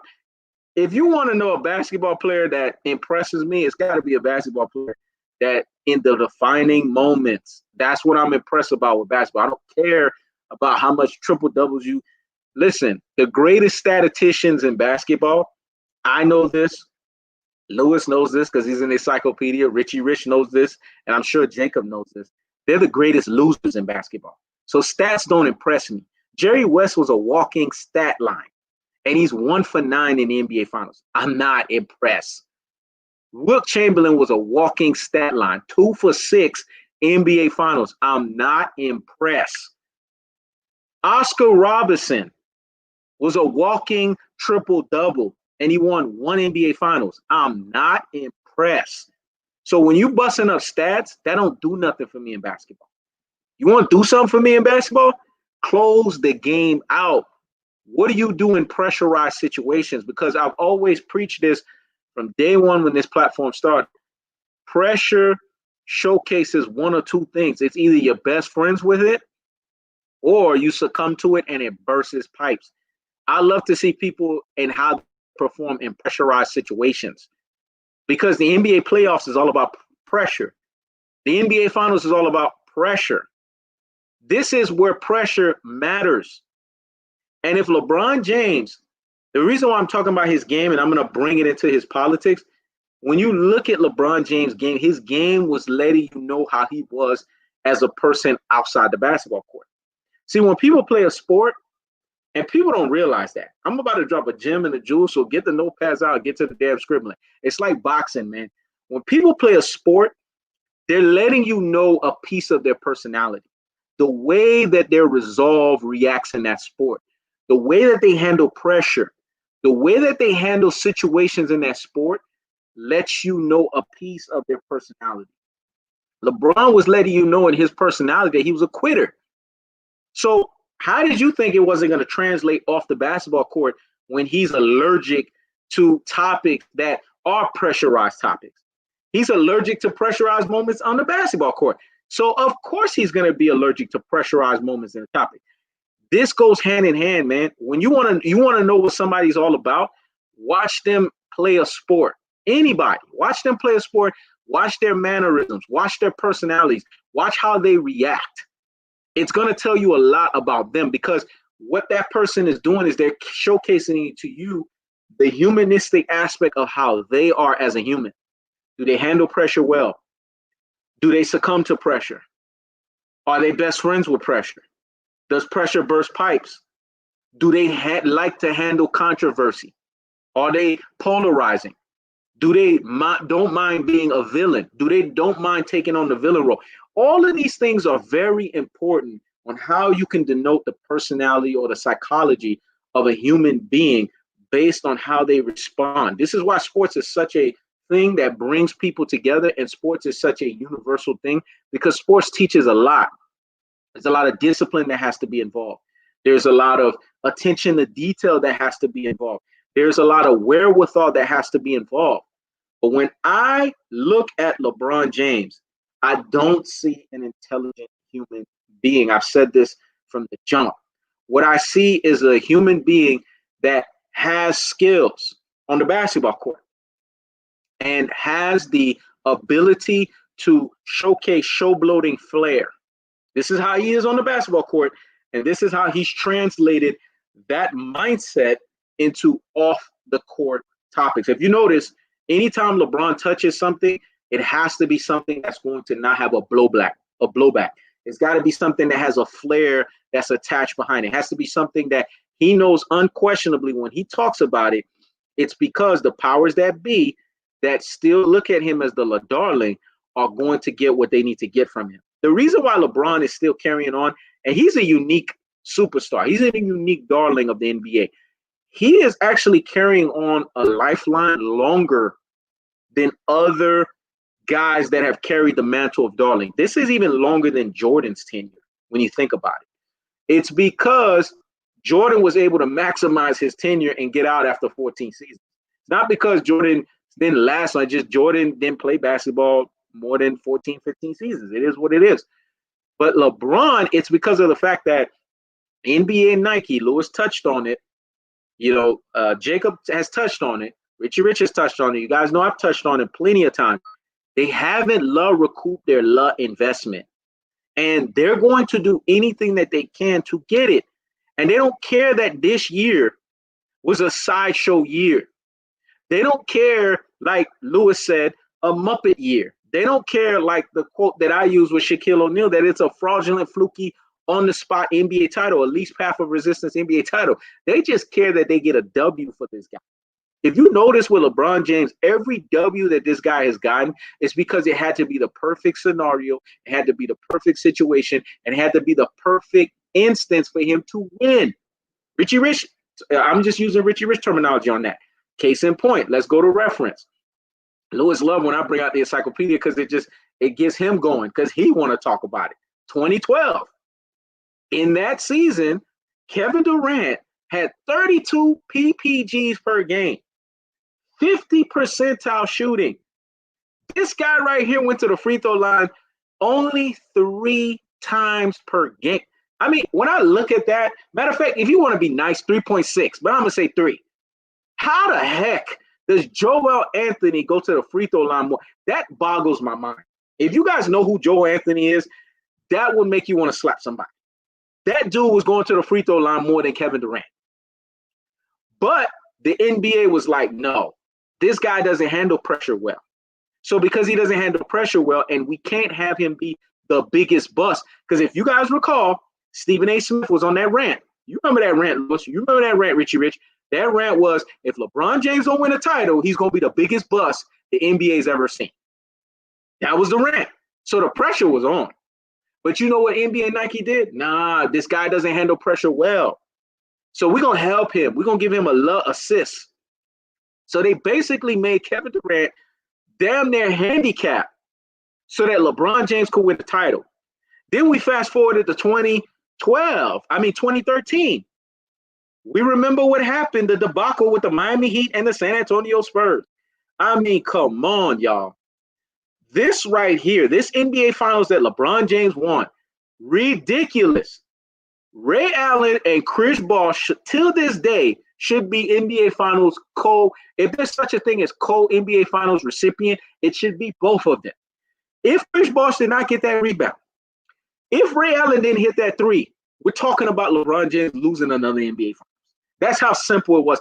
Because if you guys remember that game, and that's why I was so mad at the San Antonio Spurs, I honestly believe the powers that be told Greg Popovich, take Tim Duncan out.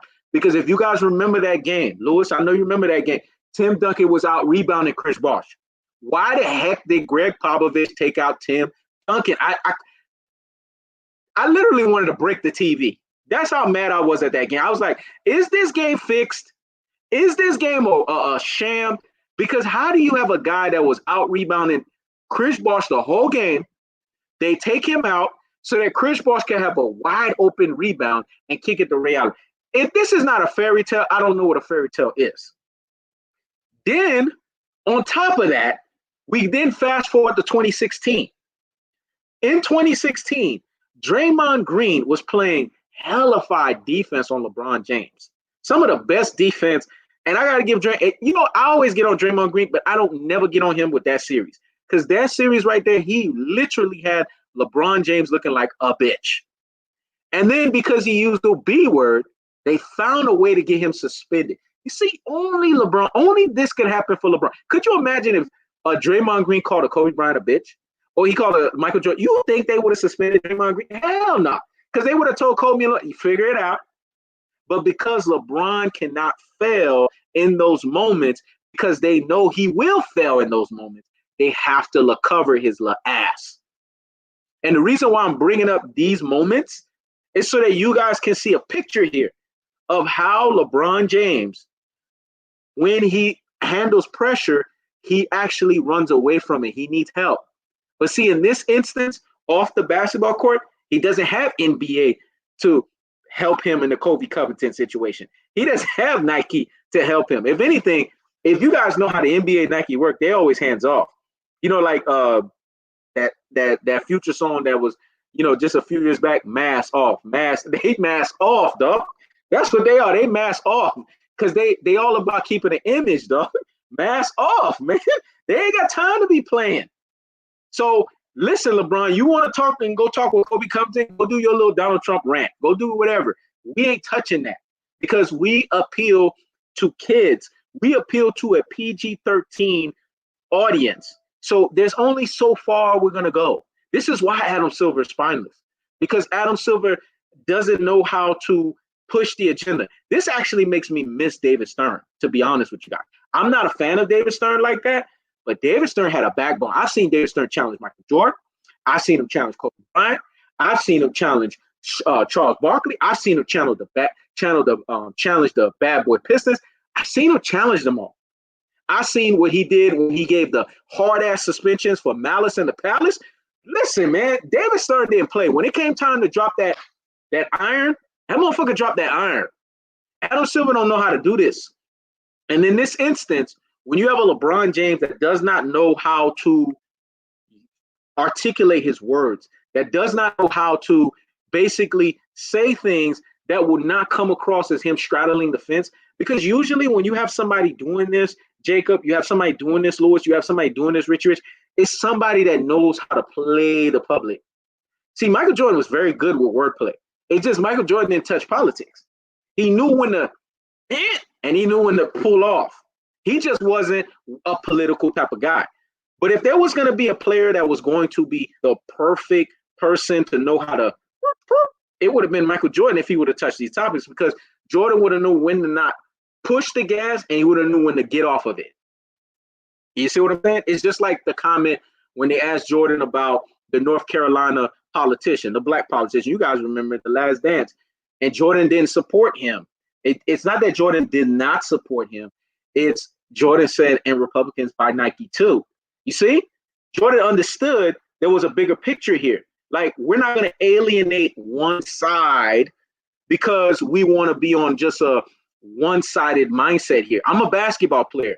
I'm here to play basketball. I'm not here to be in politics.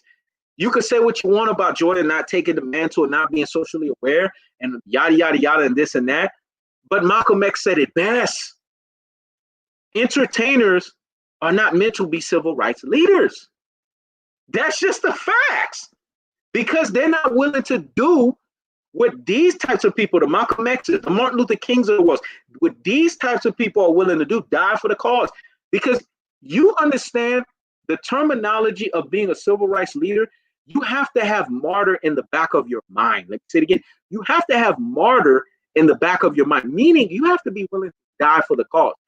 Do you guys think that LeBron James is willing to die for your asses or Yola asses? Things that make you say he's not going to do that. That's why Lewis was talking about when he said he had white butlers, white maid. I don't think people caught what Lewis was saying because it was kind of over people's heads. So I got to bring that one back. I got to peel the layers back on that. LeBron, basically what Lewis is saying is LeBron is bought into the system. That's what he's saying in so many words.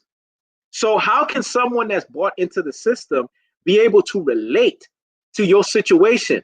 Yeah, he struggled. But now it's about keeping up with the Joneses, man. It ain't about the struggle no more. He don't give a damn about the struggle. And he told you who he was in 2011, Jacob. This is what he said. When he lost the NBA Finals, we got the real glimpse of LeBron James. I want y'all at the end of this live to go back and listen to that post game. It's going to post your ass, man, if you don't even remember it. LeBron said, y'all got to go back to y'all miserable lives, and y'all got to go back to y'all miserable ways, and me and my family, we're going to go back to our good lives, and we're going to take care of ourselves. That's how he handled adversity. That's how he handled pressure. And the reason why I'm illustrating that and connecting the two is because when you see a personality of someone and how they respond to sports, you're really seeing their personality as a human being. And what LeBron James is showcasing to you as a human being, that he's really all about his bottom line. And what he has done is he has, through the slakery or the snakery fashion, has basically made it seem like he is supposedly political, supposedly socially aware, but in actuality, when you peel the layers of the damn onion, he is actually not. That's why I respect Michael Jeffrey Jordan way more than I respect LeBron, because he told you from the jump, I'm a basketball player. And those that have learned from my example, hopefully they've learned it from a basketball standpoint. And I could understand that. But LeBron, the only thing, if you ask me if there's anything good that I could say about LeBron James, I'm going to tell you, Louis. I'm going to tell you, Richy. I'm going to tell you, Jake, it has nothing to do with basketball. It has everything to do with the fact that he had 3 friends. That's selfless. I'll give him that. He had 3 friends. Who fucking does that? That he brought up, made sure they gone through schooling, made sure they got their degrees and all of that, and help him run his love affairs. That's a good thing that he did. So if you ask me anything good that he did, I could say that. But other than that, I really don't have anything else to say about LeBron James other than I just can't wait till he get out of the damn NBA. Because the truth of the fact of the matter is this, and you guys are, I'm sure you guys are heated and you're going to be hard to really talk about it. LeBron has lost 7 steps in his basketball game. I don't know. I watch highlights. I don't see the lift. I don't see no Mac truck. I don't even see him trucking. I see a guy that's tired. I see a guy that's catching his breath after 3 quarters. When has LeBron ever been tired after 3 quarters? I see a guy that he can't do it no more. So even when he was doing it, he wasn't handling it well. So now he damn sure can't do it. You guys think that this thing is going to last? Listen, LeBron is the biggest progenitor of pushing the Love Participation Award era. And this NBA restart is showcasing to you guys what LeBron's true agenda is about. I'm all about winning a least path of resistance NBA title. I'm all about winning a fraudulent, fluky, on-the-spot NBA title. And I don't care about BLM. I don't care about COVID-19. I don't care about y'all. Matter of fact, LeBron James is looking at you guys dead at in the TV and say, I don't give a fuck about you guys. I just want you guys to go in, get my LBJ 2-3 shoes, invest into the Lakers, invest into this championship, and watch what happens, Louis. Watch what happens, Richy Rich. Watch what happens, Jacob. At the end of this year, LeBron James is going to be crying, and he's going to be basically, don't be surprised if he writes a monologue on how he had to win an NBA title because of Kobe's death. I'm preparing you guys. How he had to win an NBA title because of COVID-19, how he had to win an NBA title with the odds of BLM. And you know what the media going to do? They're going to eat this shit up. So we have to be the ones to steer the ship and say, you know what? Fuck this little bullshit. Candace Owens was on to something. The sheriff in LA was on to something. Kobe Covington is on to something. Hito Sport was on to something. Lewis was on to something. Jacob Lone Wolf was on to something. Richy Rich was on to something. People in the chat was on to something. LeBron James is basically a fraud. This is what he's always been. This is what he always will be. And I leave with this, Jacob. I leave with this, Lewis. I leave with this, Richy Rich, because you guys saw that Voices video I did the other day.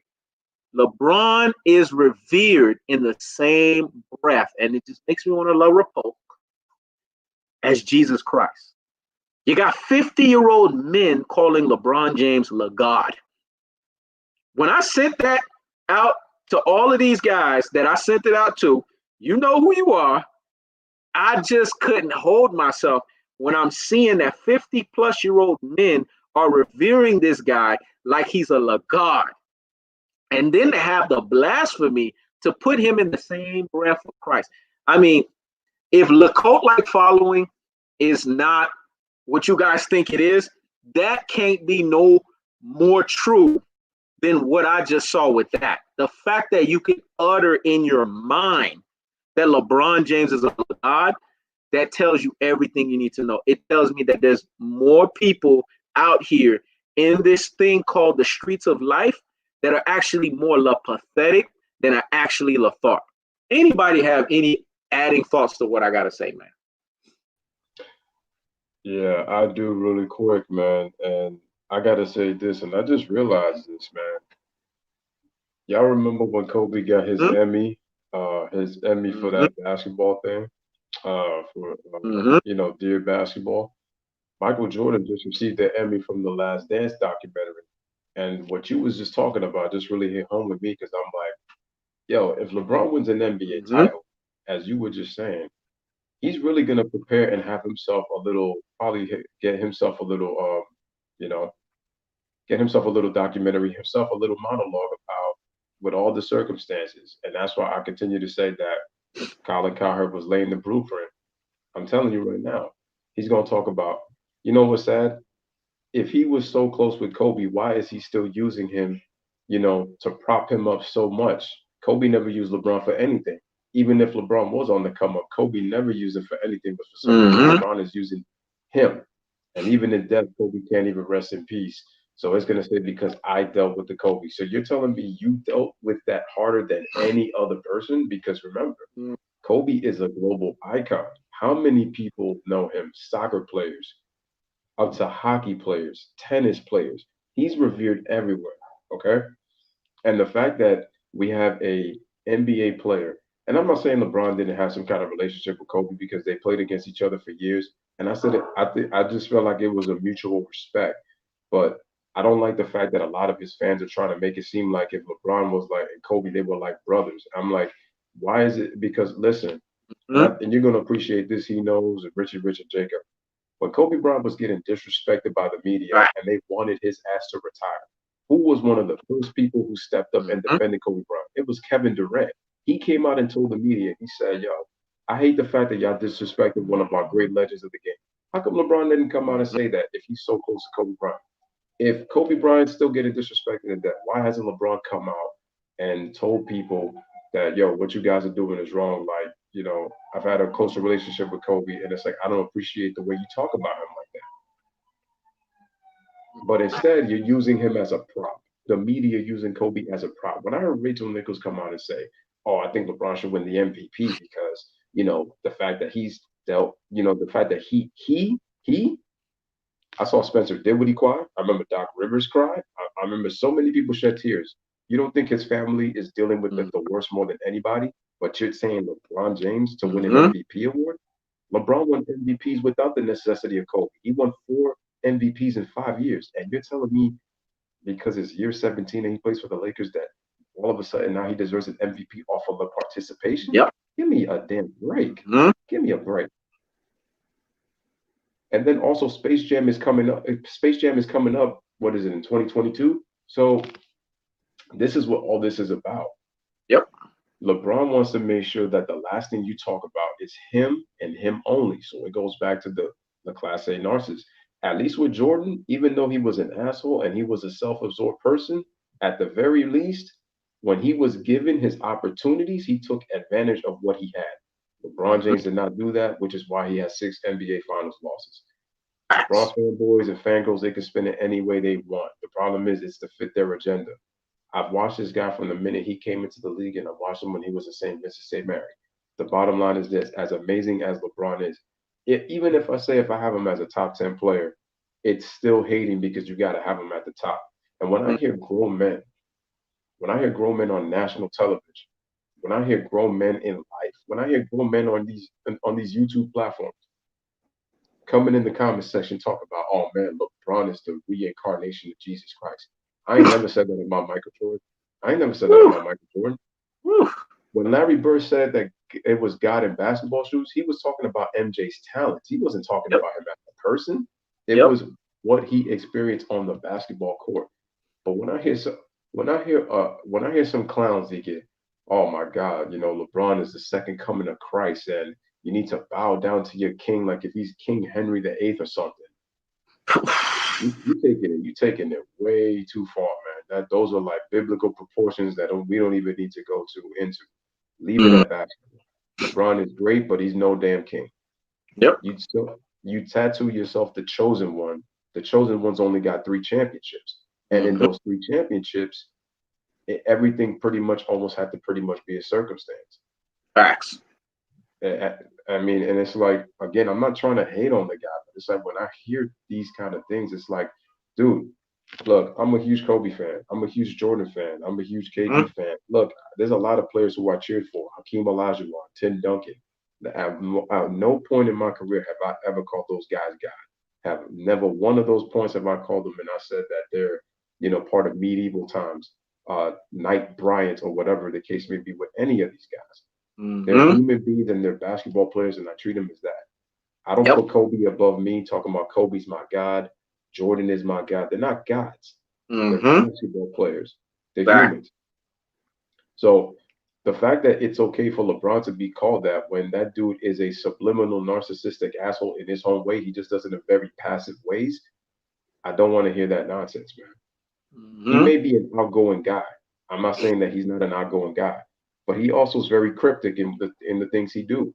And the problem is his fans, they choose to put the blinders and choose to not see, you know, what he likes to do. On my list, he's a top 10 all-time great, but I leave it as a basketball player. There ain't no way I'm talking about every single time I see a picture of LeBron on a wallpaper of a throne, lions on the side with crowns, and, you know, him every single time. And even with players that he's had in Cleveland, in Miami, and then even coming back into, you know, going to LA, everything has had him to get with royalty. And it's like, dude, we're not, LeBron is great, but royalty? I didn't call Michael Jordan royalty. I didn't call Kobe Bryant royalty. None of these players are royalty. They're basketball players. I judge them on individual and team success greatness. That's what I do. That's it. But we don't even need to go that far. And like I said, what Jordan, like you said, he knows Jordan was able to compartmentalize, you know, what he had. LeBron has not been able to do that. And so why do you think he's pushing for this so badly? Like I said before, he's putting himself out there in social justice. It's not helping the Black community at all. I don't care what anybody says. You keep saying that, but it's not true. It's actually creating more division than people realize, but it's just people don't want to pay attention to that. And so at the end, and like I said, I'm going to close with this, man. I'm telling you, everything is set up for the fact that if he wins or when he does win, depending on pretty much what happens, the media is going to eat this up alive. You already know, especially his fanboys in the media, the same ones that Kevin Durant called toxic. And I ain't going to forget that because it's the truth. And then it's going to be, I mean, when I hear somebody says that they need 50 people for a personal documentary, that's insecurity at its finest. And Jordan is insecure too, you know, because Jordan's always trying to get the one up himself. But LeBron, because he knows he can't catch what Jordan's got. I'm telling you, LeBron has a cult-like following, but again, it wants to be that. It needs to be the global cult. That's what he's looking for. He wants that global cult, and he don't got that. And that's what's really going to open the doors once he wins his NBA title. Man, great points, man. Richy Rich, Jacob, y'all got any thoughts on what we talked about? Go ahead, Richy. Yeah, man, you guys brought up some great points about LeBron James, man, and the type of person that he is, man. You know, pretty much, you know, he's an opportunistic guy, that's always looking for that moment to where, you know, he can be, you know, be the topic, be the trend, be the hot topic, be the trend. He always wants to be talked about. He always wants to be loved. He's not a guy that, you know, likes, you know, criticism. He showed that when he came down here to play for the Heat, man, and he tried to play that villain role in 2011, man. He tried to wear those shoes. He couldn't wear those shoes. They didn't fit because he's a guy. He doesn't like to be. He doesn't like for the populace to hate him. He doesn't like, you know, for, you know, fans to turn against him because he's always been he's always felt that he's been like people have been tried to adore him or been you know, they admire his game or whatever. You see his fans, like the cult like following the brigade. These guys, they they have so many excuses beyond excuse, and they have more excuses for this guy. You know, it just doesn't make sense. And LeBron, man, just like how you said, how narcissistic he is, man. It's his narcissism is worse than Jordan's, man. Like I've never seen, because you got to look at it like this. Just look at that 2011 finals, where you saw he was doing his thing in those finals. I believe that dude, man, he held it in. Because if you were watching that series, if you saw the first two games, you just gotta read it. Look at his body language, man. You saw those first two games, he was hyper. He was hyped. His game was on. The Heat looked like they came to play in that series. They were the favorites. They looked like they were gonna dominate the Dallas Mavericks. But D Wade was balling, man. D Wade, that kind of like set his game off. That kind of was like because LeBron James thought he was gonna come in there and he thought he was gonna win Finals MVP. He thought he was gonna be the major factor, but he didn't realize, that's D Wade's domain. That man balls out when he gets to final series. When he saw how D Wade was playing and he saw that the Heat had a possible shot of winning this finals, LeBron James could just completely shut off. I don't get how you just shut off in a series like that. Dallas Mavericks, they were playing good defense on them in instances, but this man completely shut off because he probably thought that it's a perception thing, and it's how we look at our the great players compared to the good players or mediocre players.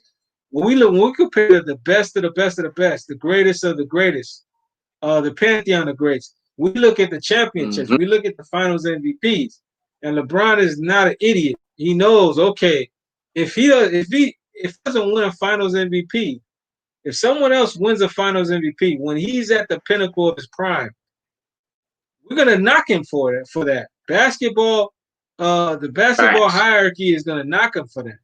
So that man mailed that thing in, man. That's how narcissistic he is. I believe he mailed that in just so he wouldn't lose out on winning that Finals MVP. And you saw what happened the year after that. Pat Riley exposed everything. When Pat Riley told me that he had to tell D Wade to give over the keys to LeBron James, that told me everything, man. Pat Riley knew what LeBron James did in those finals. He knew that LeBron threw in the towel, man, because he didn't get his way. He's the type of dude, he always has to get his way. Always has to get his way, man. If he don't get his way, he'll throw a wrench and he'll throw a wrench into the plans. He's the type of dude, he's gonna put a potato in the gas pipe. And he don't care what happened, man. That's just the type of dude he is, man. He gonna mess up everything, man. It'll be a Lego piece you worked on for eons. He's the type of dude, he don't get his way, he gonna straight smash that thing up, man. That's the type of dude he is. He's just an egotistical guy, man. It's gotta be his way. If it's not his way, he's taking the high road, man. Yep. You know what I'm saying? And you saw how he was when Kobe Bryant when they went to go play in the Olympics that year. It was the Redeem team. Him, D Wade, Carmelo Anthony, those guys, they were part of that bronze team that won the bronze the last time they were in the Olympics.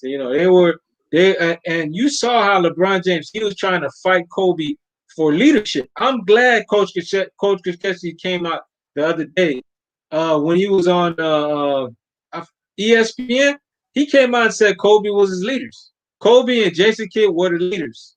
Those were my leaders. People about to get that thing. People thought that LeBron was an actual leader on the team. You saw LeBron, he used to do antics out there. Deron Williams was telling this fool to shut your behind up, shut your ass up. Because LeBron did, how are we gonna listen to a loser?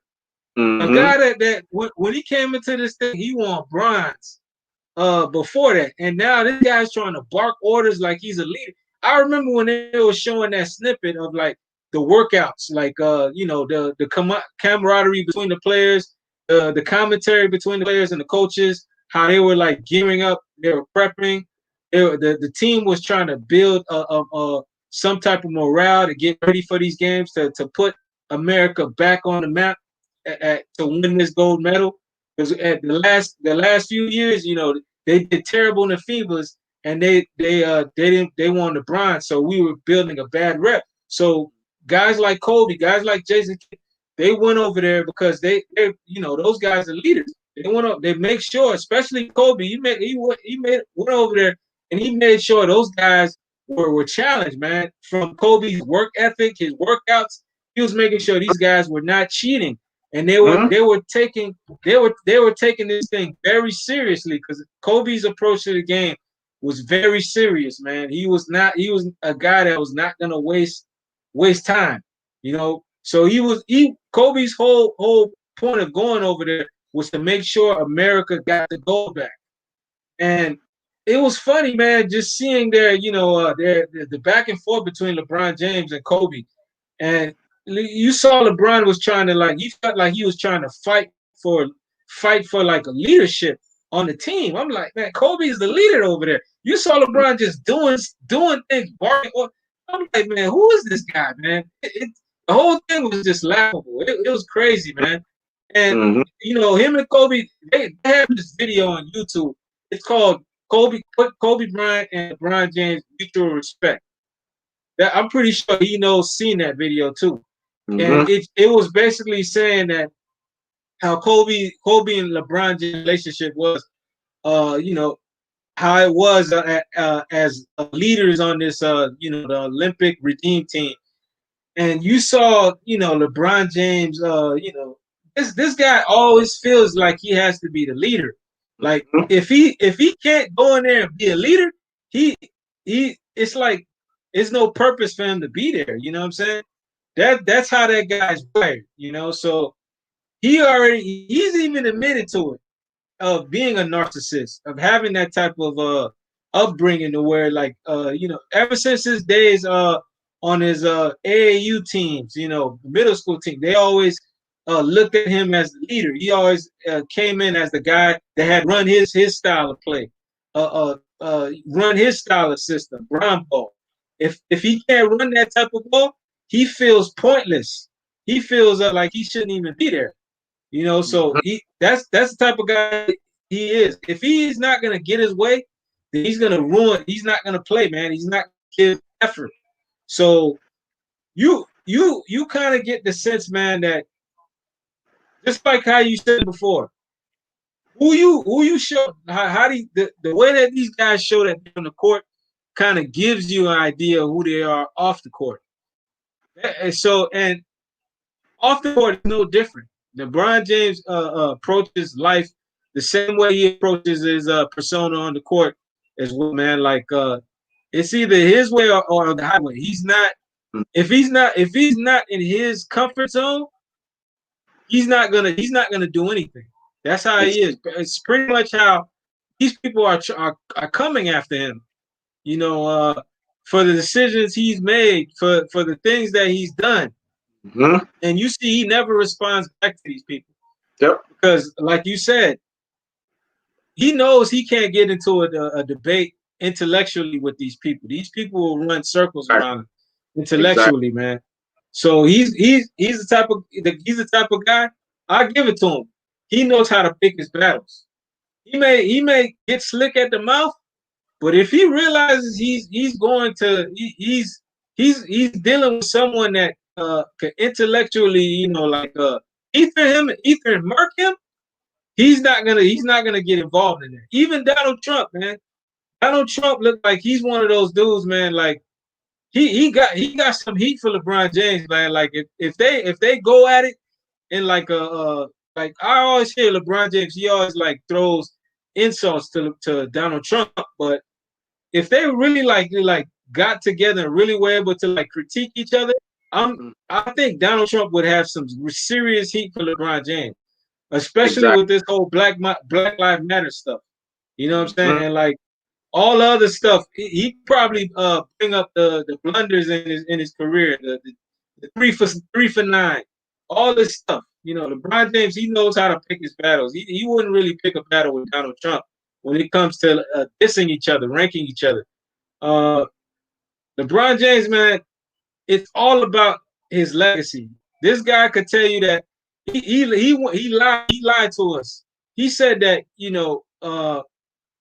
he's at a point in his career that he feels that he doesn't have to prove himself anymore. That was a flat out lie. Especially with that 3 for 9 abysmal finals average, 33%. He still has a lot to prove, especially for this Lakers organization's franchise.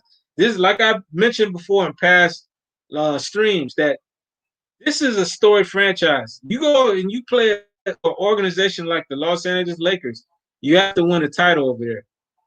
Especially as the type of player LeBron James is, the type of resume LeBron James has, the type of player LeBron James is, going over there meaning he has to win a title. Those fans are not going to accept anything less. That's the facts. If this man goes over there and he doesn't win a championship, listen, man, I love this game. I respect that comment, but no, they're not gonna let him get away with that. Especially with this whole, Kobe passing away and all that stuff.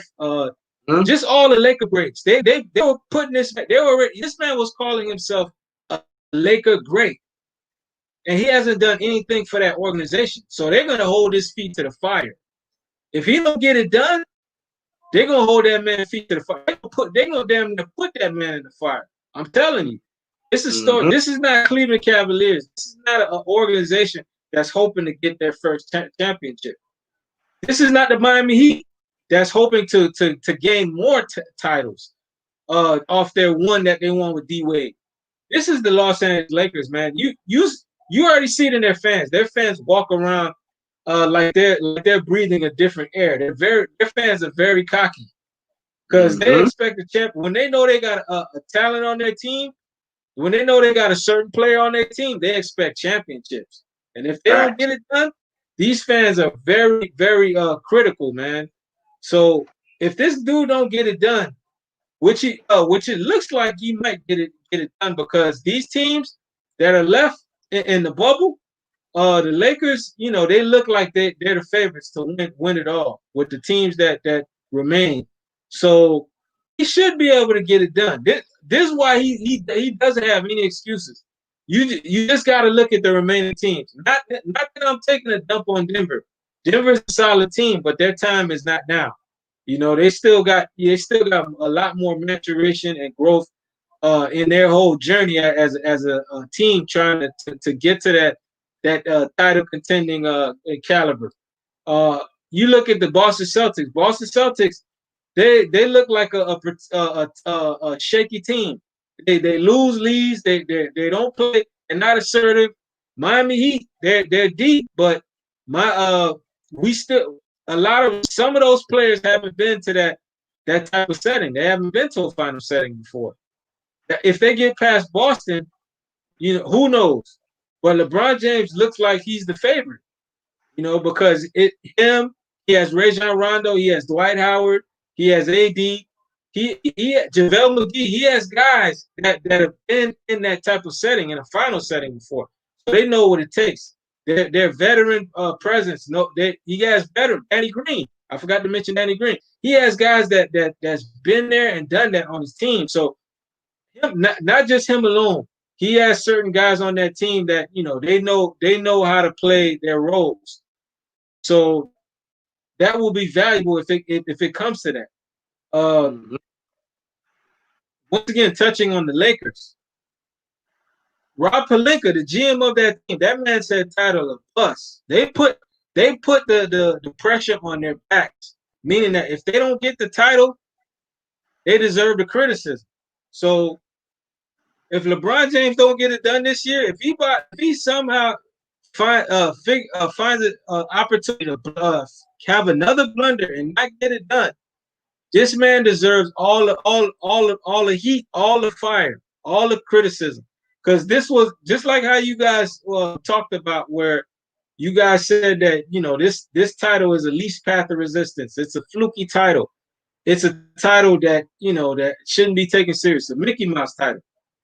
This guy, everything looks like it's gonna be a line for this guy, you know. So get done or face the heat, man. Face the heat that's to come, and he deserves it because he decided to go over there. He went over the Lakers. He went over to the Lakers because he wanted to keep his name, his name, in everybody's mouth again. He wanted to remain, because you got to look at it. There's nothing. Him remaining on Cleveland, there was nothing he was going to be able to do with that team. He wanted to go to a team that was going to make him still have the same popularity and continue to have that relevancy that he continues to have. Because you're looking at these other players, you still see these the media still hating on Durant. They don't like Kawhi. They don't take Giannis seriously. They still poke fun of Stephen Curry. You know, they don't look at these other stars the way they look at LeBron. There's a difference there when you look at how LeBron gets talked about and how these other stars get talked about.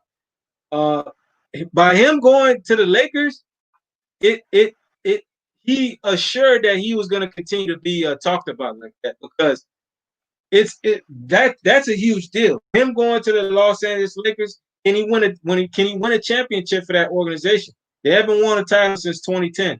Kobe's last championship with that team.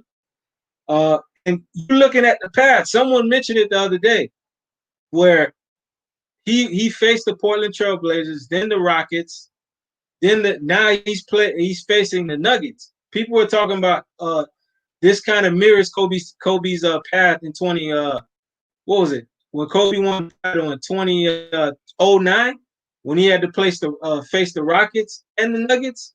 LeBron James is facing he beat the Rockets. Now he's facing the Nuggets, and they even went as far as to say that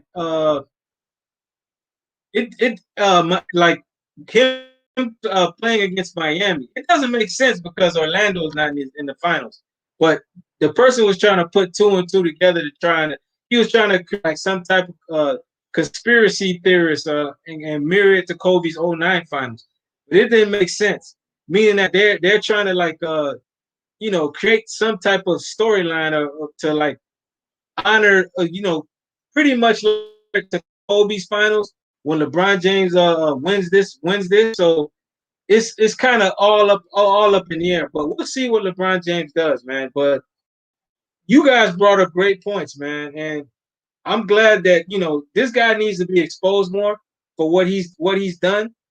And I don't hate the dude. I just want to see like all these other stars get an opportunity, man, to be to be viewed, man, in the same light as well.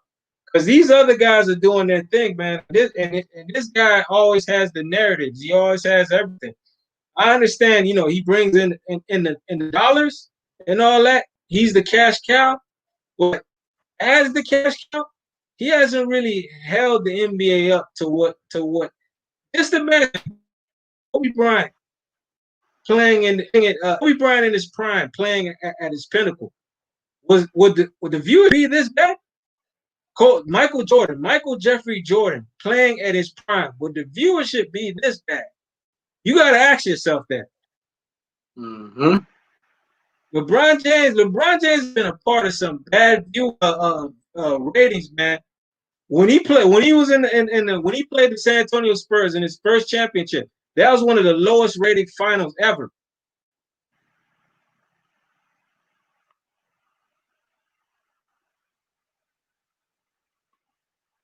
What's going on? I'm done, man. All right. No, I said I'm done. Okay. Jacob Lone Wolf, what you got to say, man?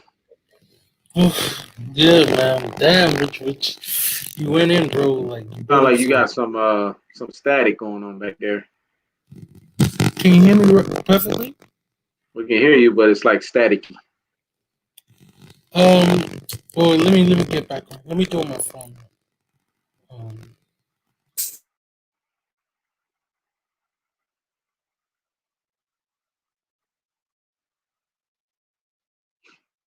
All right. While Jacob's getting situated, man, bottom line is this. Lewis touched on some big points. Richie Rich touched on some big points, man. I mean, we hit the nail on the coffin here, man, with LeBron James. I mean, we've been doing this since early 2019, late 2018. I remember when I was saying this on my platform. I remember when Lewis, was baby Lewis on his platform. Now Lewis is graduated Lewis, man, and how he started his first videos and how he was talking about it. I want you guys to go look at Lewis's ancient history videos, man, on how he broke it down. You know what I'm saying? This is when Lewis used to do like 30-minute videos, man, and explain to you guys in sessions what was going on with LeBron James. I would say go for basketball reference, go to those videos. Go to my old videos, the series that said LeBron James, stop it. LeBron James ain't the GOAT. Go to those, man, and you guys will be able to get a picture of what we were talking about when we said that LeBron James is the most overrated basketball player the league has ever seen, and how he gets things that nobody else gets. And of course, the LeBron talks are going to be here, so we expect that. LeBron talks always going to follow LeBron James. Not my fault. RC or DW, I don't know what your name is, or who's this other person, Mr. Old School, that you guys are brain full of mush and brainwashed, bro. It's not my fault. You need to blame it on yourself. And please don't tell us your age, because if you do, we're gonna have to now start doing a clown show on you guys. Anyways, Jacob Longwood, finish saying what you got to say, man.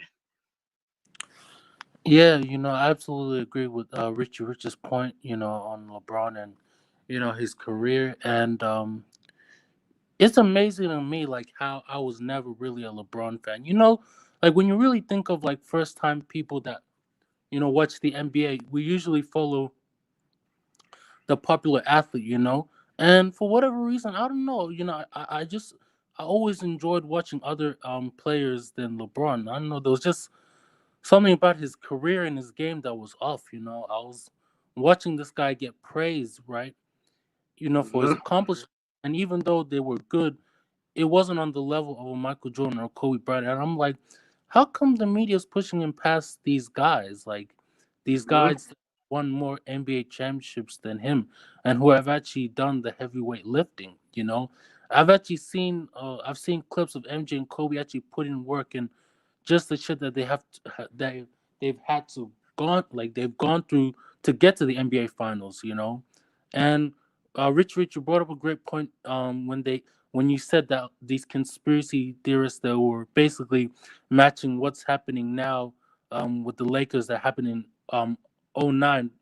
But if you guys remember that series, Kobe has, I think, did he go up again? I think it was the Jazz in the first round, and I think it was against Houston, and then Denver. I think he went 7 games with the Rockets in 2009. He went 6 games with that Denver team. And what people don't realize, I think a year prior than that, he went up against a stacked Denver team in '08 with Allen Iverson, Melo, I think it was Kenyon Martin, all these guys.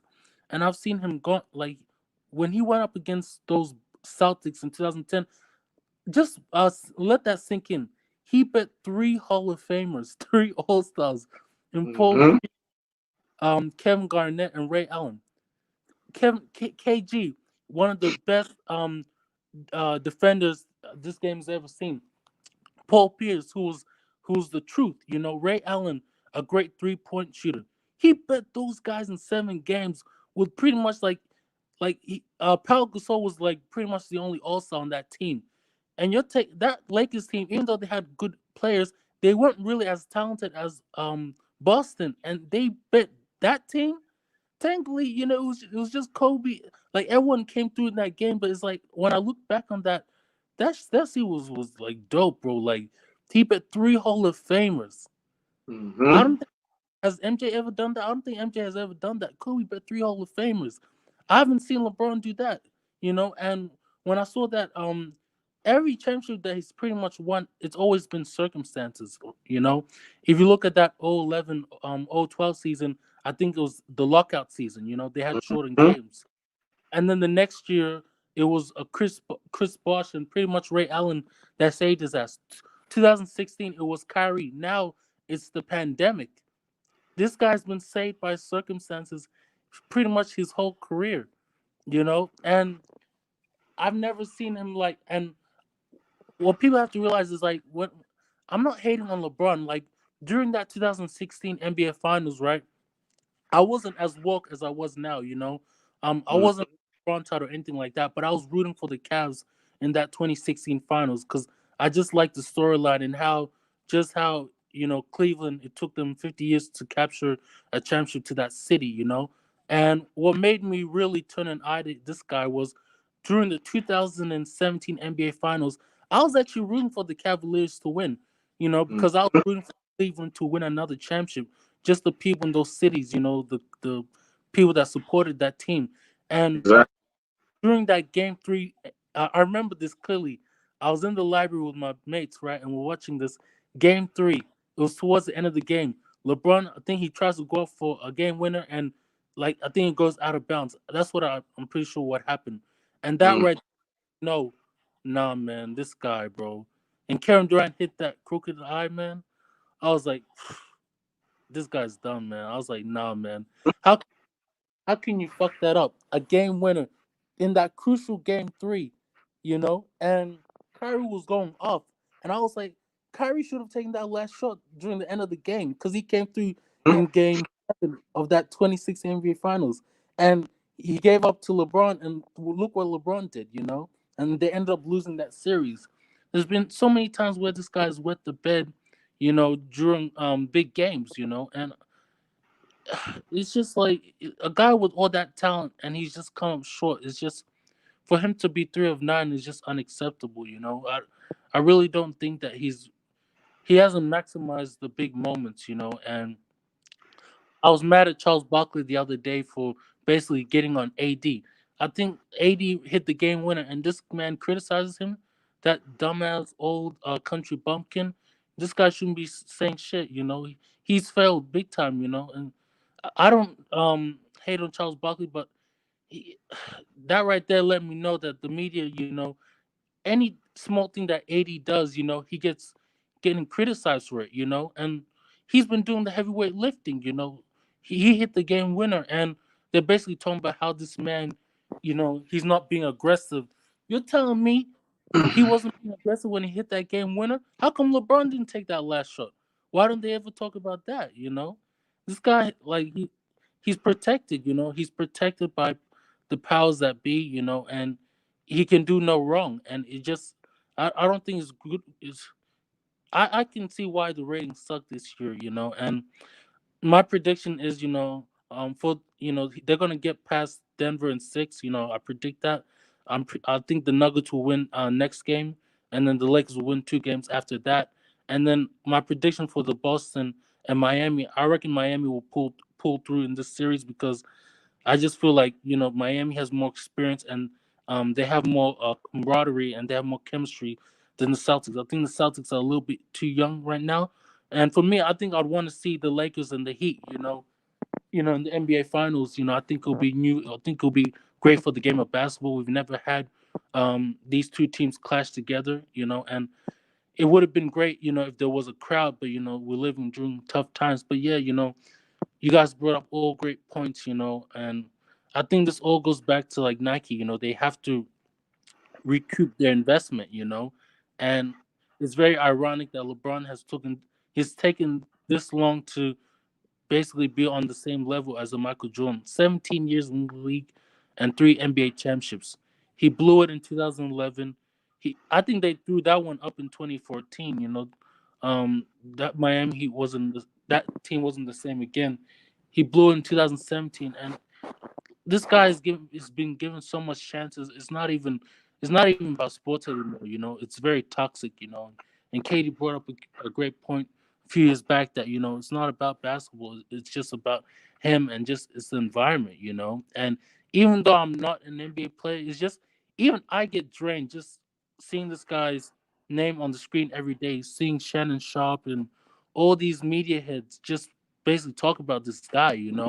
And it's great, he knows that you have an outlet for us to talk about basketball because like I don't think there's a lot of great NBA players that don't get they don't get the exposure like this guy gets, and it's just unbelievable, the fact that he gets talked about in the likes of a Magic and Kareem or MJ and Kobe, and he hasn't accomplished as much championships as they have, and it just goes to show you that even though we always try to keep it sports, politics always finds its way in, and there's always hands that we don't see pulling the strings, and it's just business, and he, it's like I really don't have much to say. Like it's unbelievable how this guy, like, it's probably one of the biggest fraud that's ever happened in history. 100 years from now, when all you guys and I are long dead, they're probably going to look at LeBron James and they will see how he was the most pathetic, and they will say this guy was put in the GOAT discussion ahead of Magic, Bird, Kobe, KD, Kawhi, all these guys, and he lost. He was 3 for 9 in the NBA Finals. He knows. I think Mm-hmm. that after the next generation, after we watched that last dance and what the Bulls did and how that dynasty was created, and 20 or 30 years from now, when they see LeBron's career, man, they'll he's in the same category as Wilt, He's a stat machine just like Westbrook and James Harden, all these guys. They're just stat machines and that come up short in the NBA finals, and I just think that when LeBron retires, you know, I don't think that he's going to be looked as the same, And I just think that Nike and ESPN and all these guys have done a great job hyping this guy up because he's still playing, he's still going. And as you can see, when he came to the Lakers, he's transitioning to Hollywood, and I think he's going to be initiated into that cult, And I got to give props to Jason Whitlock, even though I don't agree with a lot of his things, he is right when it comes to LeBron. I highly encourage everybody to watch his take on LeBron. I think he has a show on Outkick, and he actually provides he provides real information I haven't heard from any other media reporter about LeBron, and it's very accurate when you actually look at the entire scope of things. It's Okay, Jacob. and I just think that once this guy, I think the championship after he wins this There you championship, go. Good. Okay. You good now. Hello? Go ahead. You good now.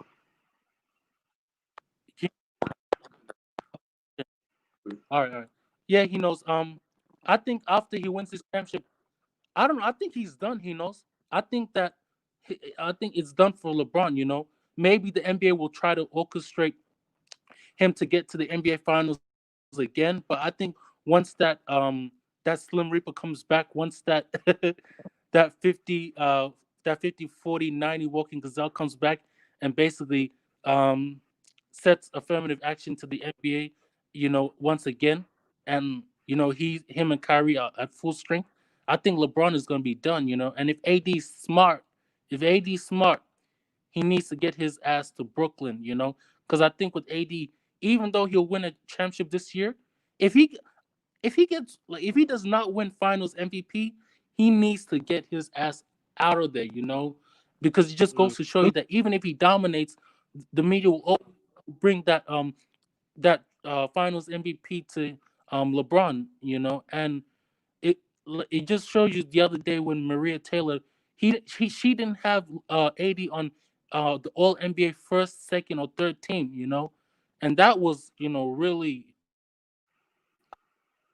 eye shocking just to know that a lot of 1 and 2, 3 teams, and it just goes to show you that All right. he sees the writing on the wall, and he needs to go to Brooklyn, and he needs to do what Kawhi did, and even though he won a championship, he needs to go to Brooklyn, and I think that in the next Okay, 100 Jacob. years, It's coming in and out. It's like it's getting distorted, but in your the next overall 100 years, message. it's going to be the clip. Yeah, your overall message resonated with what you was trying to say, man. But it was coming in and out on the back end. But we got the gist of all of what you said. So again, man, appreciate everyone that showed up and showed out. Louis, Thank you for your contributions. I dropped your link in the chat. Jacob Lone Wolf, I dropped your link in the chat. Expect Joseph Bailey to subscribe to his channel. I dropped Tom Ross's link in the chat as well too for Joseph Bailey to subscribe to. Appreciate everyone that showed up and showed out. Richy Rich, thank you for your constant contribution. Lewis, thank you for the constant contribution. Jacob Lone Wolf, thank you. And the next time we run it back tomorrow, if you're able to come back in, you'll be able to get the continuance of the back end of that. But I appreciate you guys. Make sure you guys go to Lewis's channel. I know he's going to be covering the game.